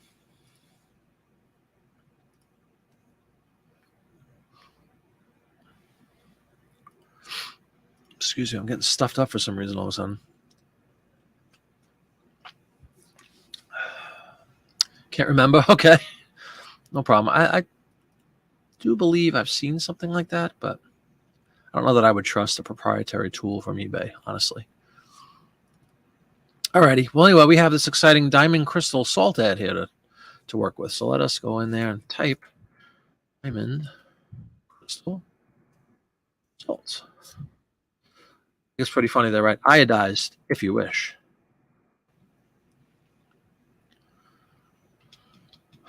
Spices and extracts.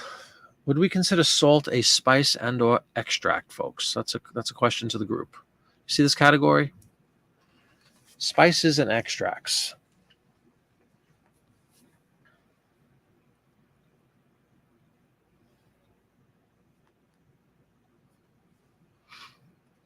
I'm going to go spices and extracts, just to get out of the generic other food and beverage ads, which could be a potential black hole. You never want to throw your ads in a black hole. You don't want to throw anything in a black hole. Multicolor because it has red in addition to black and white. That's the poor man's version of multicolor. Diamond crystal. This would be a print ad. Created in the year of our Lord, 1929. Not been modified, only enhanced. US of A, spices and extracts. Alrighty. Now that fun stuff's out of the way. You guys see what I mean about, like, it looks like a reverse silhouette? Like a silhouette would typically be like a black, an all black image of a profile or something. This is like reverse, which I think is kind of unique. It says iodized with, if you wish, which I just think is funny. It actually says diamond crystal shaker salt too. Maybe we'll throw that in there. If it isn't diamond crystal, it isn't shaker salt. And then they have a little, did they make any mention about a wedding in this ad? Uh-oh, Jody. St. Clair, Michigan? Anywhere near Casa de Jody? Below the words diamond crystal salt at the very bottom of this ad, it says general offices in St. Clair, Michigan. I know Jody is out of Michigan. And then I'm trying to think what else. It's definitely a wedding, right? Looks like a bouquet of flowers, wedding veil going. Guy's got a bow tie on. The way to a man's heart. There's a red shoe with a rose through it. I don't really know what that is. That also indicative of a wedding of some kind? You see this over here, guys? Like a red heel with a red rose through it. I know, Jody. Who knew, right? In the 20s, that's what you did, though. It was all about the salt. All right, so we're going to have to obviously put, I'm just going to put way to get rid of the word the. Oh, man's heart. I'm going to put wedding. What does it say under the shoe? I don't know if it says anything under the shoe. Oh, it says if it doesn't, excuse me, it says if it isn't diamond crystal, it isn't shaker salt. That's what it says. what a red shoe and a red rose has to do with salt. But again, it definitely looks like a depiction of a wedding. But I don't see any wording in here that says anything about. Then again, the way to his heart, right? So I guess this is the ultimate that you're going to get married if you have diamond crystal salt. Ay vey. Will I fit the word? I'm going to put shaker if it fits because they seem to point that out. Bam. Yeah, but look at that. Dawn, I threw in shaker. I think we're moving and grooving now. Shaker salt. Way to a man's heart in a wedding. I don't think we have to put red shoe or rose, even though I would argue that rose is probably a really good keyword to have in there, but I don't know if it's any more important than what we have in there already. Exactly, Dawn.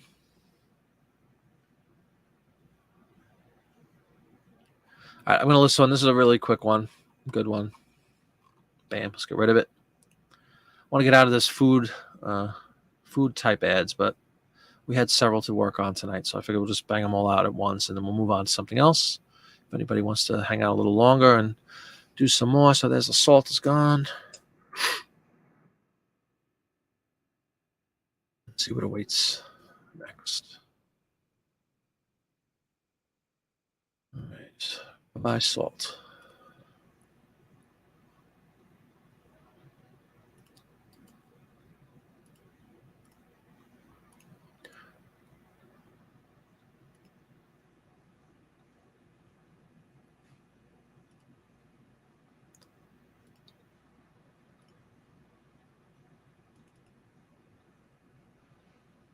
Am I missing some chat? Hold on. Attracting people with salt. I don't know. Who knew? Yep, that's key to success. Hold on. Do we have an issue here? eBay recently took 132 of my solds and relisted them.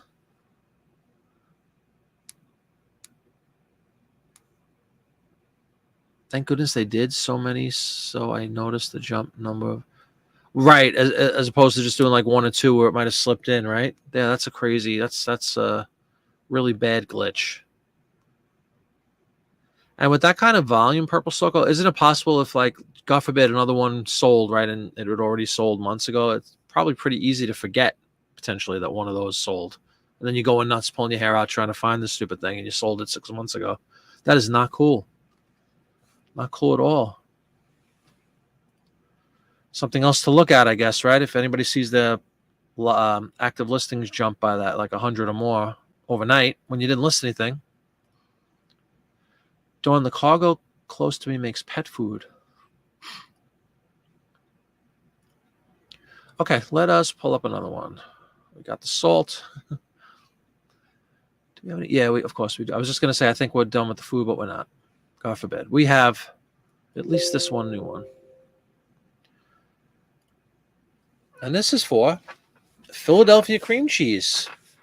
Very famous. But as you see, it says, at this time, it's called Kraft Phoenix, Phenix Cheese Corporation.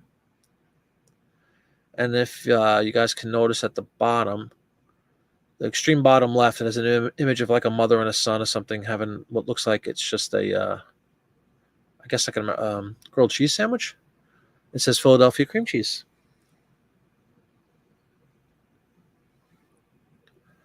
Kind of cool. And again, you got a recipe, it looks like. Oh, no, it's not. Do we have a recipe? I don't know if it's a recipe. There's definitely a send away thing at the bottom. And then there's also, it's pretty cool. I know, again, it's hard to see. You have the picture up there of like a reverse grilled cheese sandwich, it almost looks like. That's kind of bizarre. Then you have a bunch of writing underneath that, right? And then below that, it says, tune into the following radio stations for Kraft cheese programs.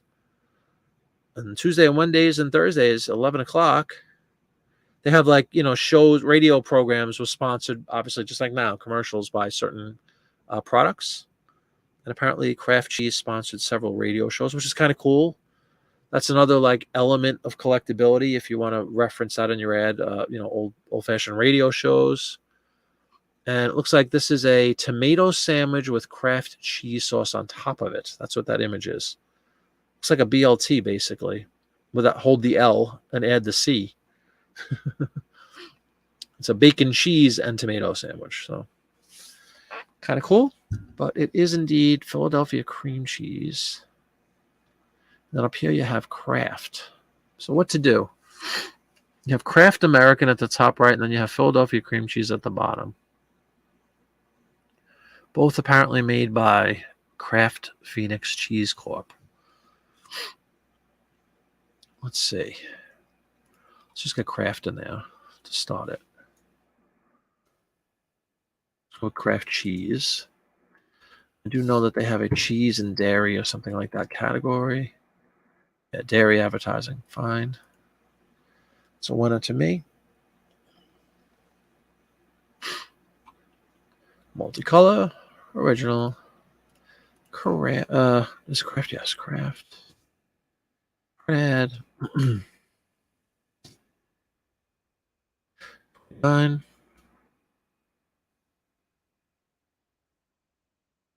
No, U.S. theme is dairy. Sure. Cheese is dairy. Cheese is the epitome of dairy. I would say milk, cheese, ice cream. Maybe that's the hierarchy of dairy.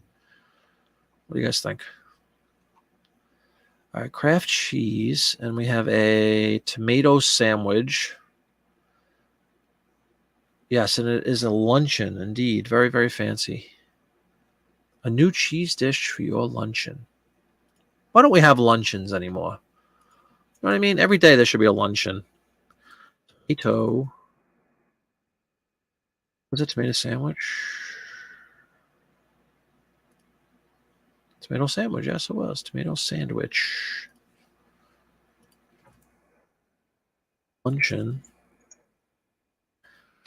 Like I said, if you look, guys, the bottom is a little confusing because you got the Kraft American cheese at the top right with this lovely tomato sandwich, and then at the very bottom, you have the image I was talking about earlier with looks like a mother and a son, I guess, with Philadelphia cream cheese. Yeah, you dropped the EON, right? What's up with that? And it says Philadelphia cream cheese. Look for the tinfoil package. Never sold in bulk. Is this like a contradiction? Not contradiction. Is this a I'm in a quandary here? Guess I'll put Philadelphia.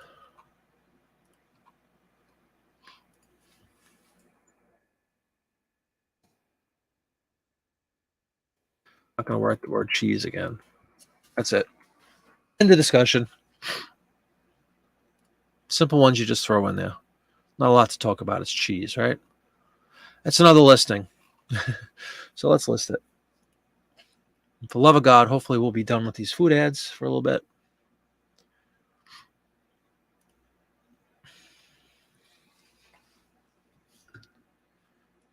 Really nervous about that point that was just brought up by Purple Sorko about relisting sold listings. That's not cool. People that deal in really high volume, it's very easy to fall through the cracks and not realize you want. If you have 50,000 listings and you go up 100, you're probably not going to notice that. Potentially, anyway, unless you're really meticulous, which hopefully most of us are when it comes to our business. All right, cheese is gone. Do we have any more food? We actually don't have any more food. We have food related, like we have beverages.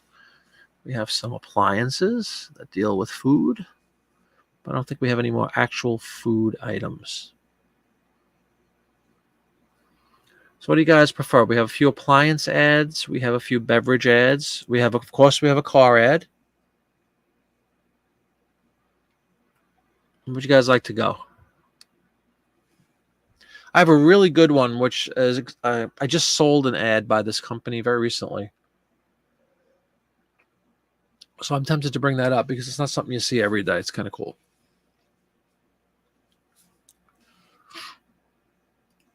Purple Sorko writing again. Hold on. Let's acknowledge that. Yeah, thanks. You saw what I did, Dawn. You got to watch on an unusual one, which is how you notice, was frantically pulling them down before. I know, right? All we want to do is sell, sell, sell, but not those. 132. That's a significant number. Can I ask how many listings you have active, Purple Sorko, normally? Like you have thousands and thousands, or you just have a few hundred? Because I'm wondering if it's like a percentage of your overall listings that foolishly was relisted in error.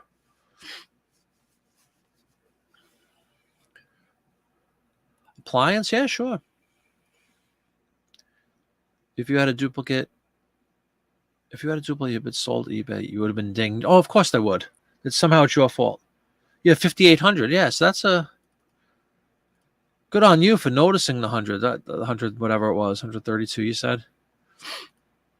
Man, that's really scary.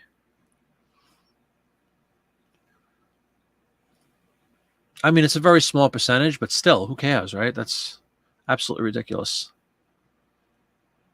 I don't know how this stuff happens. I was talking off air a little while ago about glitches in general with eBay and everything. And we said, well, look at the calendar. Just turn it to August 1st, which means, it's going to be coming up soon is like the fall update. And sometimes when things like that are pending, a big update of some kind where they're screwing us again, it's possible there's just these are like tremors before a big earthquake. When you see these little snafus going on. Do you end your items and sell similar or relist at a fixed price? Good question. Oh, excuse me for sniffing, guys. I have stuffed nose for some stupid reason. All right. Dawn had requested what? Appliances, right? We'll start with this one. Because it doesn't get much more exciting than a toaster. I will tell you, though, toaster ads sell. And again, we have, you see the bride up here. So again, this is June wedding season. The ideal gift for June brides. Again, where we take the lowly toaster, even though Toastmasters is a big brand, the lowly toaster gets suddenly, expanded out to other points of interest where people might be collecting wedding stuff, June bride stuff.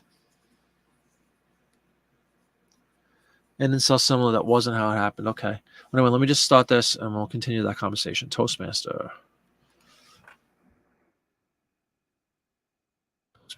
Toaster.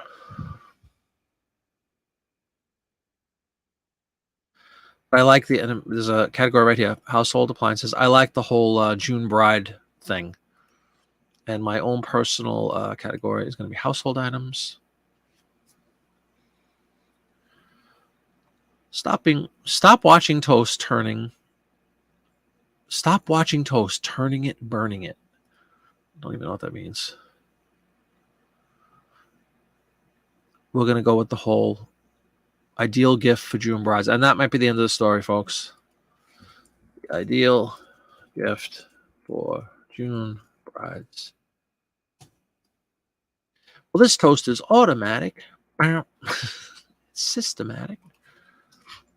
Black and white. Original. Toastmaster. Printed. And I wish you could, like in the other categories, sometimes you could add a specific, like add custom, it says, whatever. I wish it would just save that so I don't have to keep typing print ad over and over, but alas. We all wish things that sometimes can't come true. Alrighty.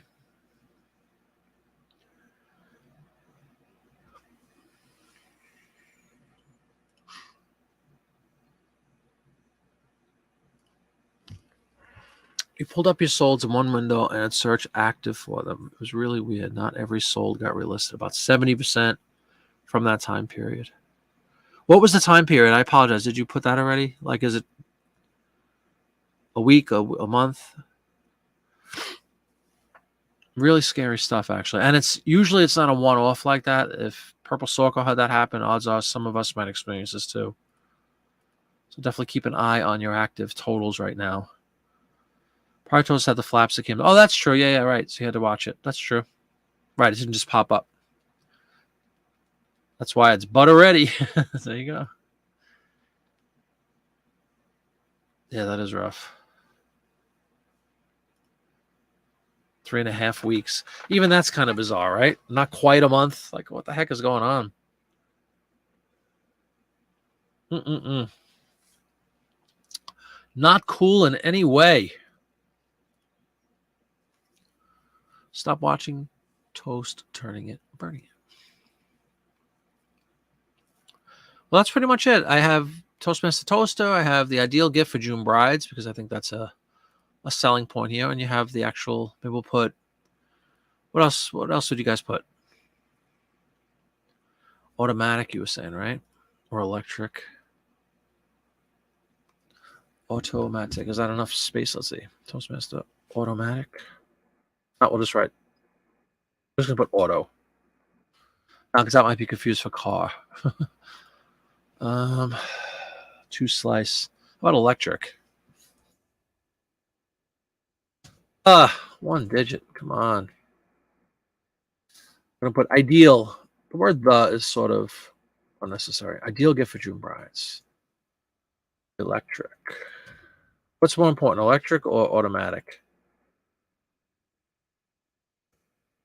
I guess at the time that was a novelty, right? To have an automatic toaster. Get rid of the word "for." Just ideal gift, June brides. Okay. Good enough.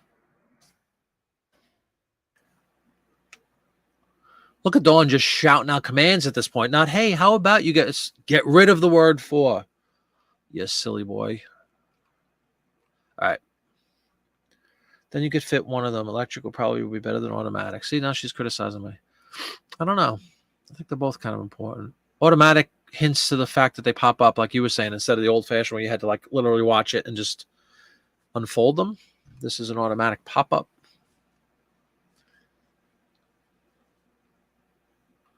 All right. Toaster ad is out in the cyberverse. Still very concerned about this issue the Purple Socko is bringing to everybody's attention. Is anybody else concerned about this? When did this happen? Was this just today, Purple Socko? I know you wrote in the beginning. I'm just trying to remember without having to scroll up every 2 minutes. Was it just today that this happened, or was it a couple of days ago? Because now you got to check, obviously, right, every day and see if it, God forbid, it happens again tomorrow. And all right, toaster is gone.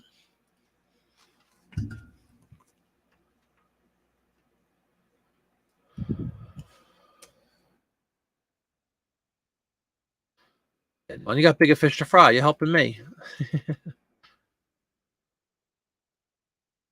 No, but it definitely is a concern. Again, if one, then many, most likely. I don't think eBay, just decided to screw up one person's account. All right, where is that one? Toastmaster is gone. Here's what I wanted to just show everybody. We can go back. There's a couple more like appliance type ads. This one I just want to show everybody because it was a really good sale for me fairly recently. This is a drugstore called Rexall's. And CJ would probably remember.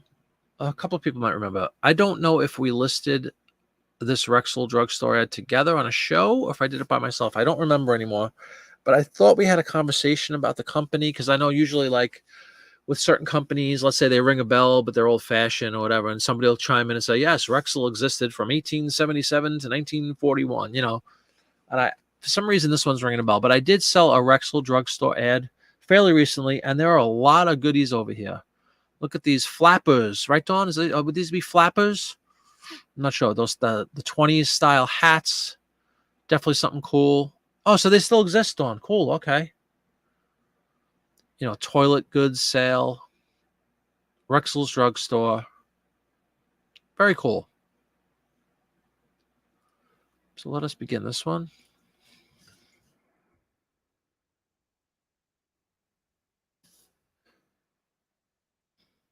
Clutch hats.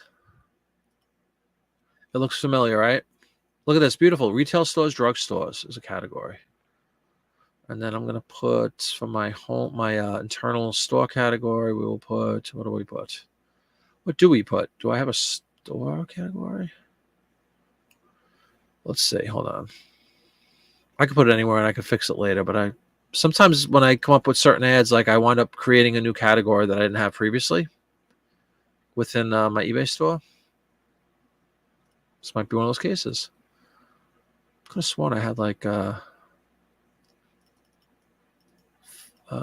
supermarket or something, but I guess I don't. All right. For now, I have a category that's called personal care products. That's where we will stick this.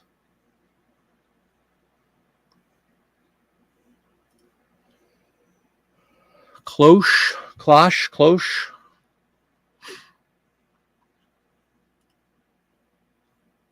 June toilet goods sale.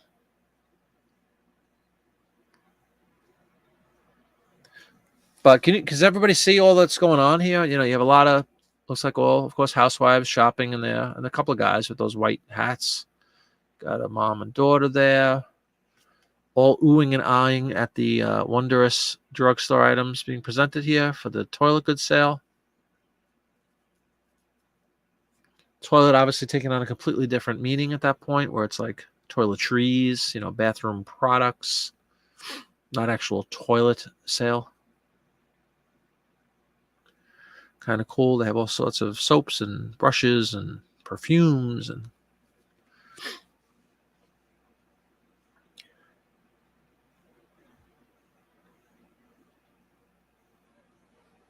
then they do reference, I'm going to blow this up for myself because I just can't see anymore, everybody.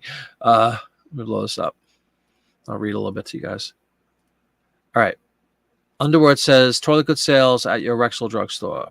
Each year, for men and women, this outstanding sale of quality toiletries famous the country over comes to your local Rexall drugstore. Once each year, during the month of June, you can secure, and these are some names I'm going to throw out there, and let me know if anybody knows of any of these people. It says you can secure the delightful Cara Gnome, Gentile, Sherry, Duska, Georgia Rose, and other nationally advertised preparations at prices which make them doubly irresistible. So apparently these are all toiletry items, health and beauty type items. Anybody familiar with any of those brands? Cara Gnome, Nome, Gentile, Jonteel, Sherry, Duska or Duska, Duska, and Georgia Rose. And then the photos on the left side, you have the Georgia Rose cold cream soap. You have a toothbrush. You have baby powder, actually, that is Tiny Tot baby powder. Bay rum combination with Gentleman's aftershave powder. Cleanse Go shaving cream. Duska face powder. So there you go. This is the names I was just saying. Exquisite Sherry face powder. That's some of the ones that I highlighted there. Yeah, I haven't heard of any of them either. Is there a soda jerk? No, I don't believe so. It looks like it's again. It looks like wedding. It looks like a groom and a in the back. Are you referring to like right over, like right in the middle of the window? The soda jerk would be a good thing to put in, but no, it doesn't look like it. It's just this big toiletry sale. You talking to me? June toilet goods sale.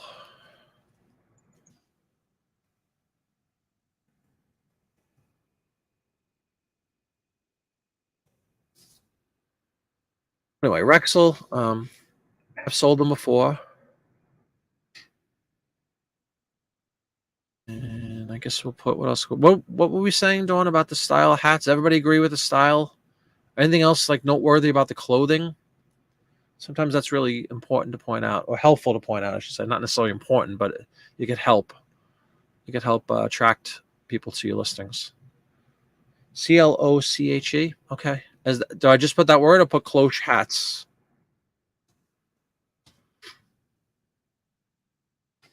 Oh, spell check. So I guess we wrote it right.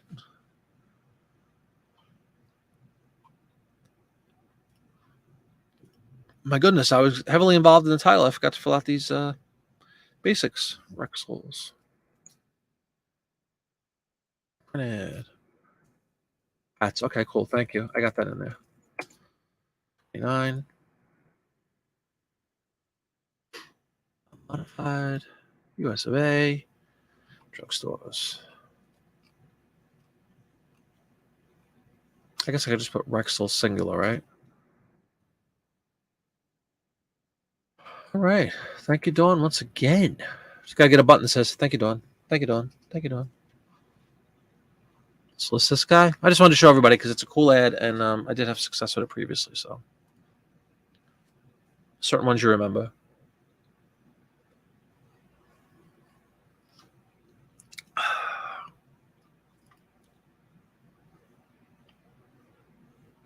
Hey, do you hear they have a new listing experience coming? I keep clicking that. Can't stand the new one. Until they force me into it. You are something. And humble, too. All right, Rexels is gone. You guys want to see a cool car? It's a nice, really nice car ad. It's the only one, too, which is rare. Uh-oh, Steven with an interjection. Hold on. Hold the phone. Dawn is the life of the party. That goes without saying. Omnipresent Dawn. Well, with that said, Stephen Holton, has our good old US of A version of Rexels bitten the dust long ago? Are they still thriving? Personally, I have never seen a Rexels drugstore in my life,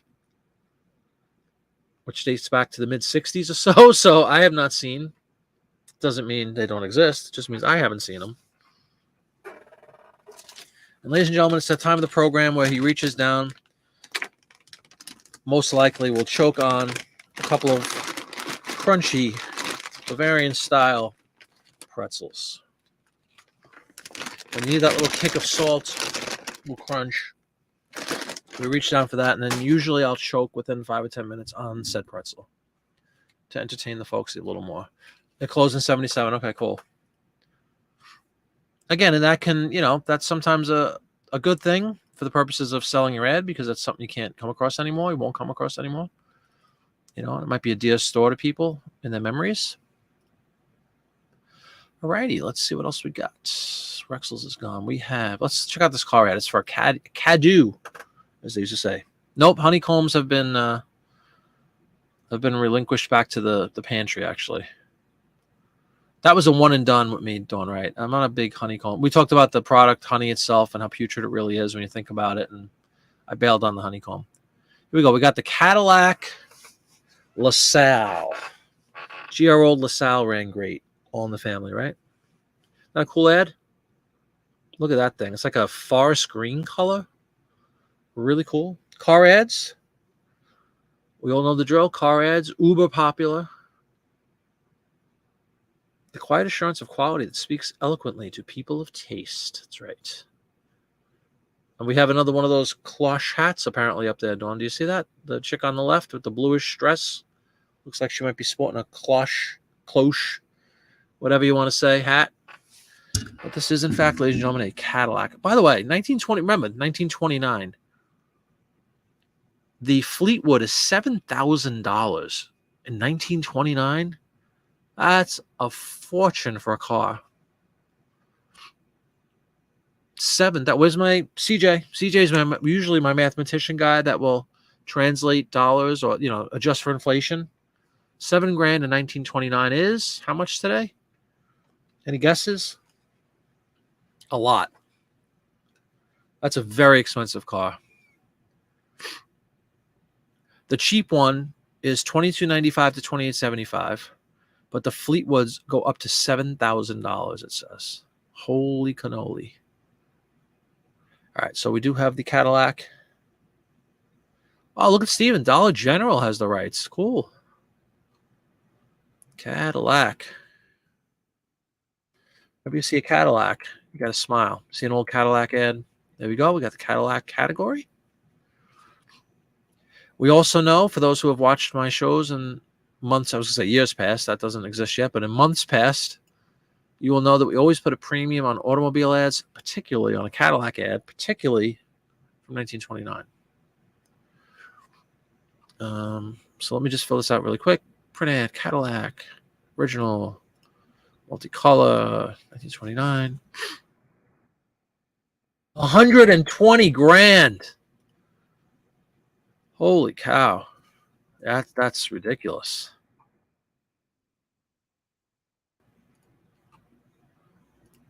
Wow. Truly luxurious, huh? $120,000. Well, we're gonna split it in the middle. Dawn's saying 121. CJ's going 119. We'll call it 120. My God. LaSalle Fleetwood.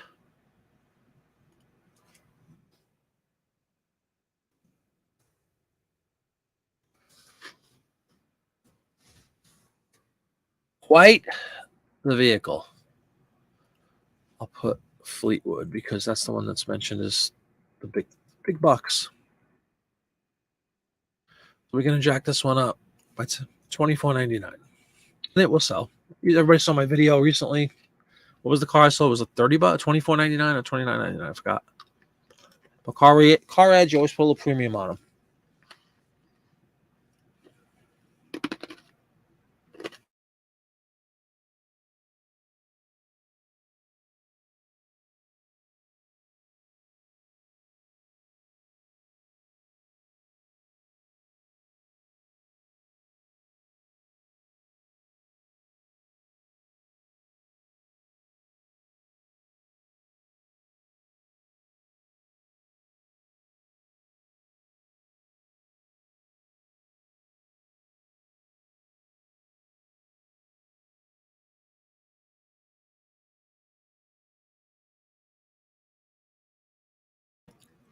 All right, I spared everybody from the crunching noise.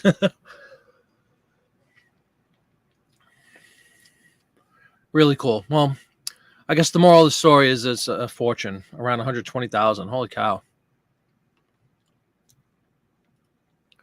It just cost move. You mean more in Canada? Probably. But again, tractive ad here. I love the color. I really do like that color. It's like a forest green color. Quiet assurance that speaks eloquently to people of taste. Indeed. People of taste and means, they should put in there. And June of 29,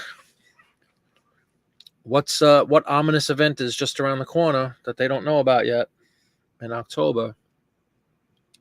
So when they say the Roaring 20s, here's one of the prime examples of that. Because in just a couple of months' time, you got the stock market crash coming. And happy days are over. So hope they enjoyed the $121,000 car. They probably couldn't sell it for half of that a couple of months later. I'm not making light of such a horrible situation. I'm just saying it's kind of ironic, isn't it? This kind of shows you it's the ultimate in, I don't know, what word do you want to use? Overindulgence almost. But it's definitely of the time. Really, like I said, everybody else like that car. I really like the car. Oh, Dawn Wright. You know what it mentions in the ad? It says the Fisher. Remember you just sold a bunch of ads with that Fisher interior? This speaks to that. Deluxe Fisher and Fleetwood coachwork. Rent a Cadillac and LaSalle, the finest and smartest cars in the world. Well, does anybody see anything that maybe we could, just from the photo itself, that we could mention here in the title portion of our ad? Anything intriguing, noteworthy? I'm having trouble distinguishing if that's an illustration or a picture, to be honest with you. It almost looks like it could be a real photo, but I don't know. It's a little too far, like the images of the people are a little too far away for me to really distinguish if it's a... Yeah, Fisher body, exactly, Stephen. I don't know if you're watching. I think you're watching on Friday, right? Dawn had a killer day. She sold. How many ads did you sell, Dawn?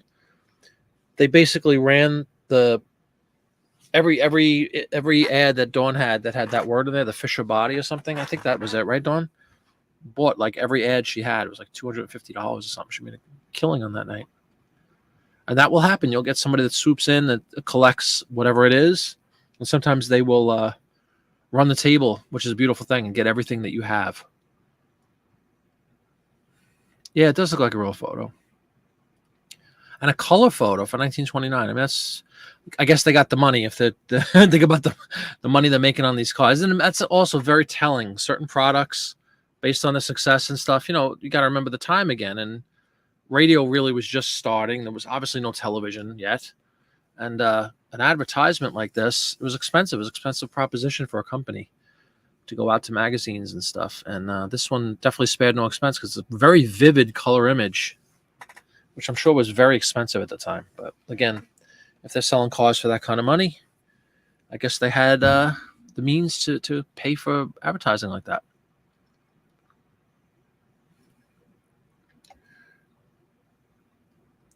Yeah, I don't have the I mean, I do have the physical ad, but it's already in my drawer. I would take a look, maybe. Maybe I will take a look and I'll get back with everybody. It really does look like a photo, though. It's almost too perfect. Like, look at the plants, look at the awnings here. It really, and the shadow is like, I don't know. It does look like a photo to me. 11 of them. That's awesome. Oh, he bought 11 and left 4 or 5? Maybe he probably has the other 4 or 5. If you're a fanatic about something like that, you probably have most of them. But obviously, he didn't have those 11, Dawn. So again, congratulations. I'm just trying to. Does anybody see anything like that they would want to mention? Like, does anybody know anything about cars really well? Like, is there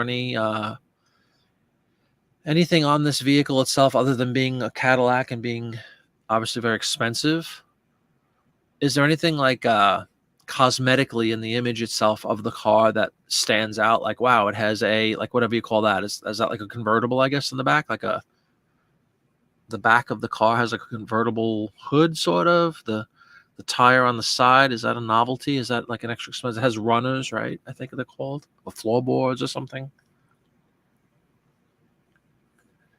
That's what I was saying, Lake Erie. Exactly. I'm like, they just put all that money into a car. It's like more money than most people make in a year.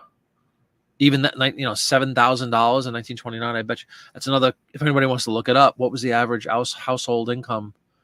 I guarantee it probably wasn't $7,000 a year. Running board, CJ. Thank you. You think that's noteworthy though for this? I kind of like that term. Speaks eloquently to people of taste, but I think that's too much. Speaks. Let's see if we can fit that. Speaks eloquently. Uantly? No, of course not. Anybody ever spell eloquently in their life? ENT. Eloquently. Speaks eloquently. People of taste is what we're going to put. No, we're not, because it doesn't fit. Speaks eloquently. Hoity-toity.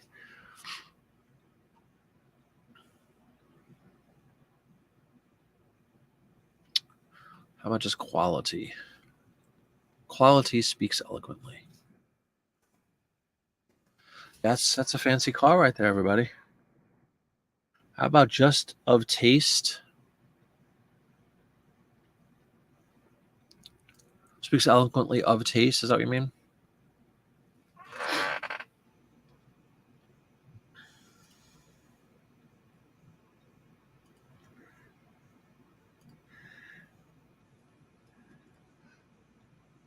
It's a print regardless, so it will have the dots. Right, because it's on a magazine. Speaks of taste. Yeah, I was saying that in the other image, Lake Erie. I like that term flapper too. What to do? What to do? There's just so much. Boogie? Boosh.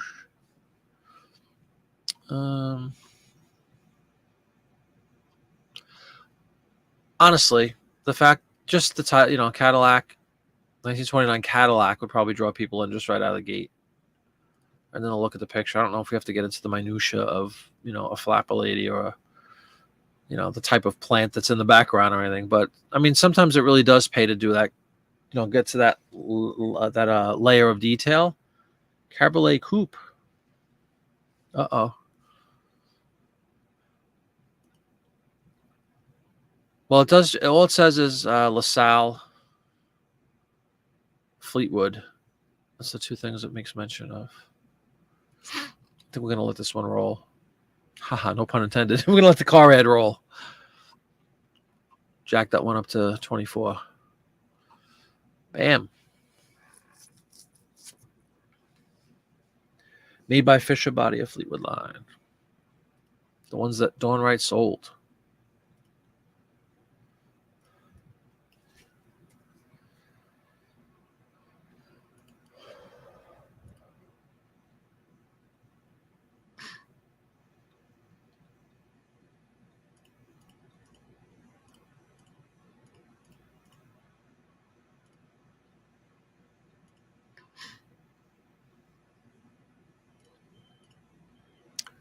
Okay.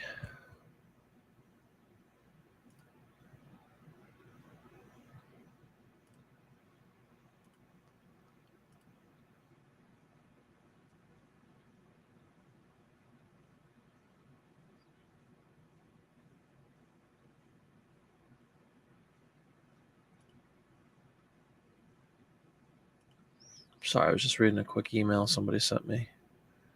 Let's see. Did we send? Yes, we did.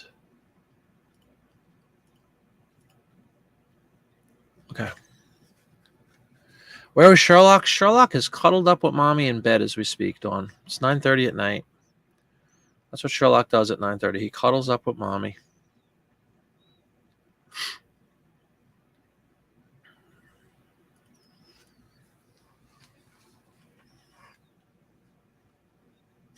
Where is Sherlock? It's a good question. All right, guys, we're probably going to do one more. So it's about 9:30.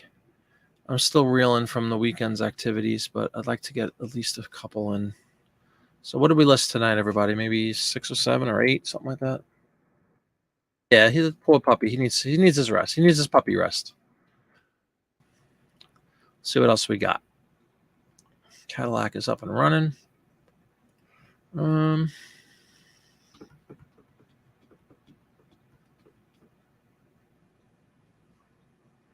right, let's go one more appliance type thing. This would be, looks like a refrigerator. General Electric, all steel refrigerator.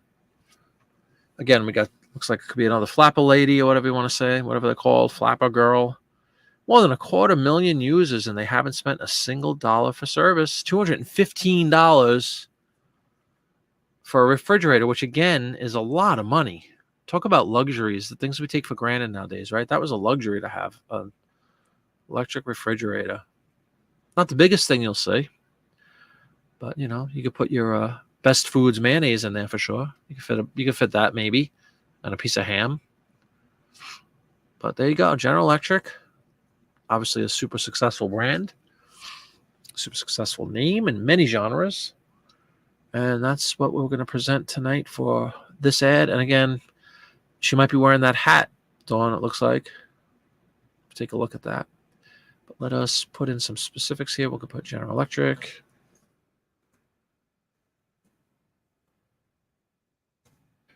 Refrigerator.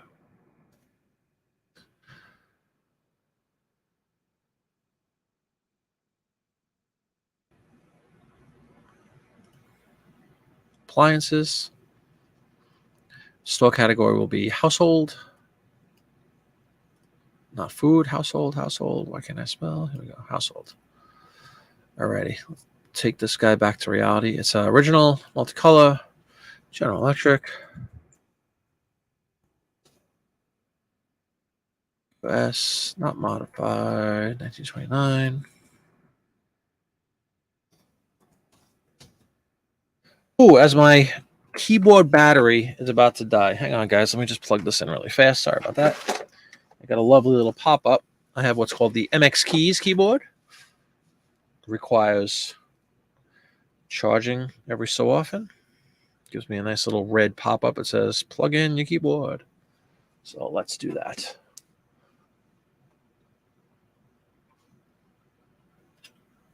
Alrighty. It's not going to be much use if we can't type. C port. USB-C. Beautiful thing. You don't have to worry about putting it in the wrong way. It took all that time to come up with somebody to say, hey, you know what you need to do? How about you have a universal thing that no matter how you put it in. All right. We should be good now. So anyway, General Electric, refrigerator. We got our specifics in, right? Yes. And one more. Appliances. And we'll go back to reality with pricing. We'll go back to our standard $15. Now, have at it, people. What do you think? You can see that just by putting General Electric refrigerator, we suck up quite a bunch.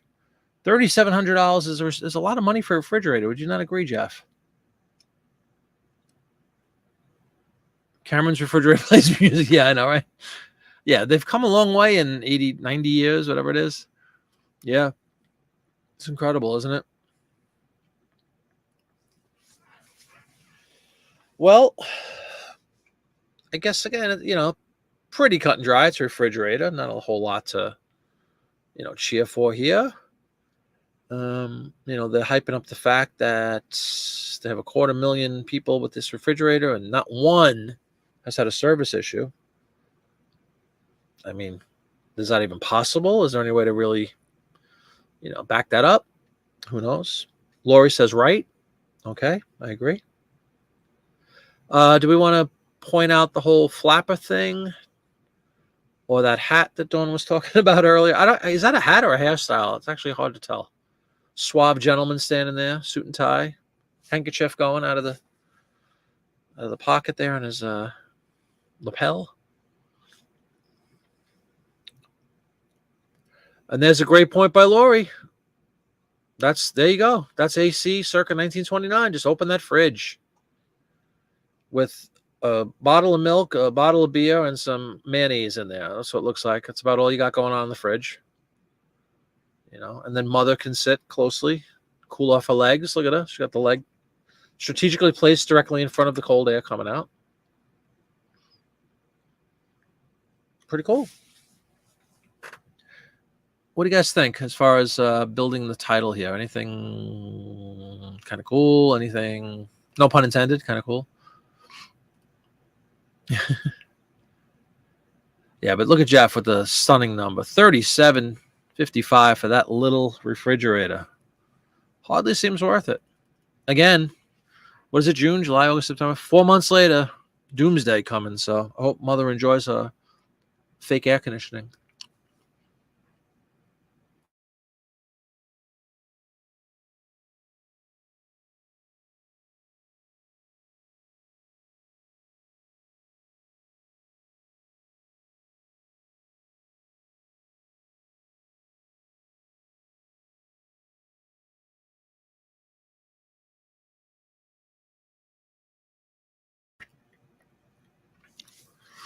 What do you think, everybody? Should we make mention of, you want to use the dreaded flapper word?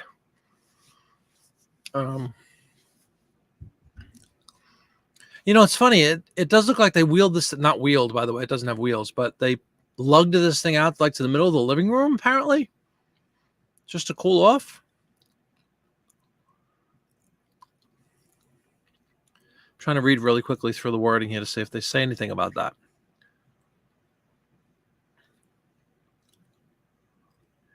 Oh, all steel. That the hyping that up is the fact that it retains the cold. It keeps the cold into the thing. So a steel door. I guess we want to talk about that. All steel door. I like flap. Oh, Roaring 20s, Jody. I like that one too, actually. But that you could put that in just about every ad tonight. But I like flapper too, though. Try to throw the flapper in when appropriate.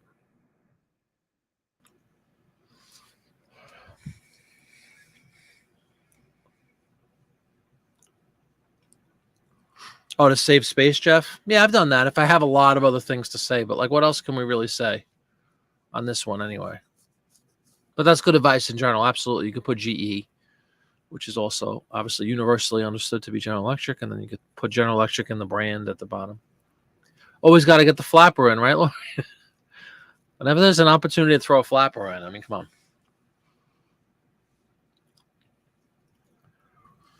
Yep. I don't know. I think that's pretty good.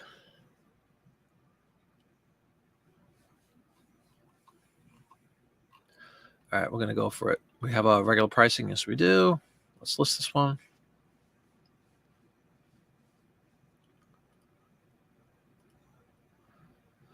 All righty, and I'm going to save so that I have a draft already in place. Just get rid of this photo and get rid of this extra wording that we don't need. I agree with Lori, though. Whenever you can put the word flapper in a 20s ad, you do it.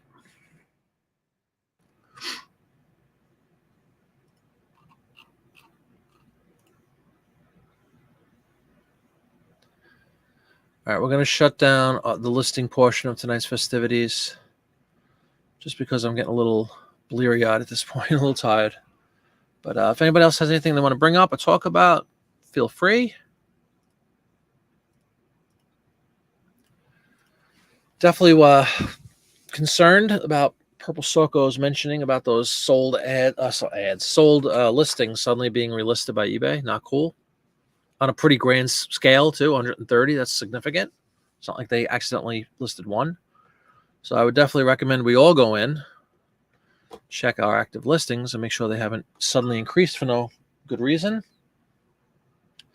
You're welcome, Jody. It was fun, and thank you very much for being here. It's always a lot of fun to have everybody show up and help out and get some good conversation in. I will definitely be back Friday. Don't have a show this Friday. We have a show Saturday, but don't have a show Friday. So I will be on my usual time on Friday, which I think is 6 on Friday, right?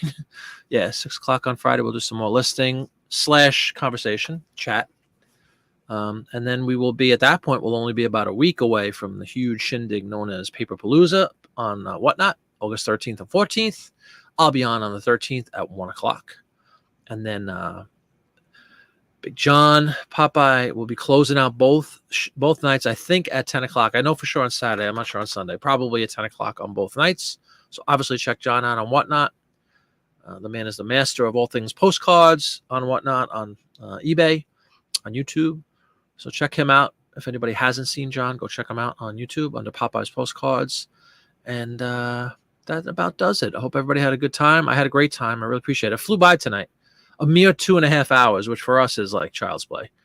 You know, we got as close. We got past 4 hours a week ago Friday, and then we slacked last Friday because I had to get up early. Only did a 3-hour show, and now tonight we're down to a mere 2.5. Sal's Mercado, sorry, no problem, man. I'm sorry. I'm just signing off, but thank you for joining. And feel free to rewind. You can watch the beginning, and we did get some listings done tonight. We got, I don't know, a handful.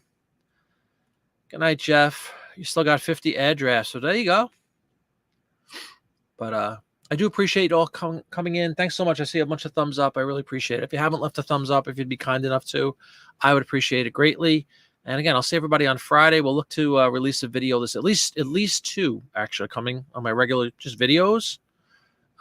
One is just like, it might seem boring to some people, but hopefully it helps others. It's just kind of setting up store categories and a couple other requests I had. We'll just go through some eBay stuff, the mechanics of eBay, and then I have that long anticipated CD video will be coming out this week too.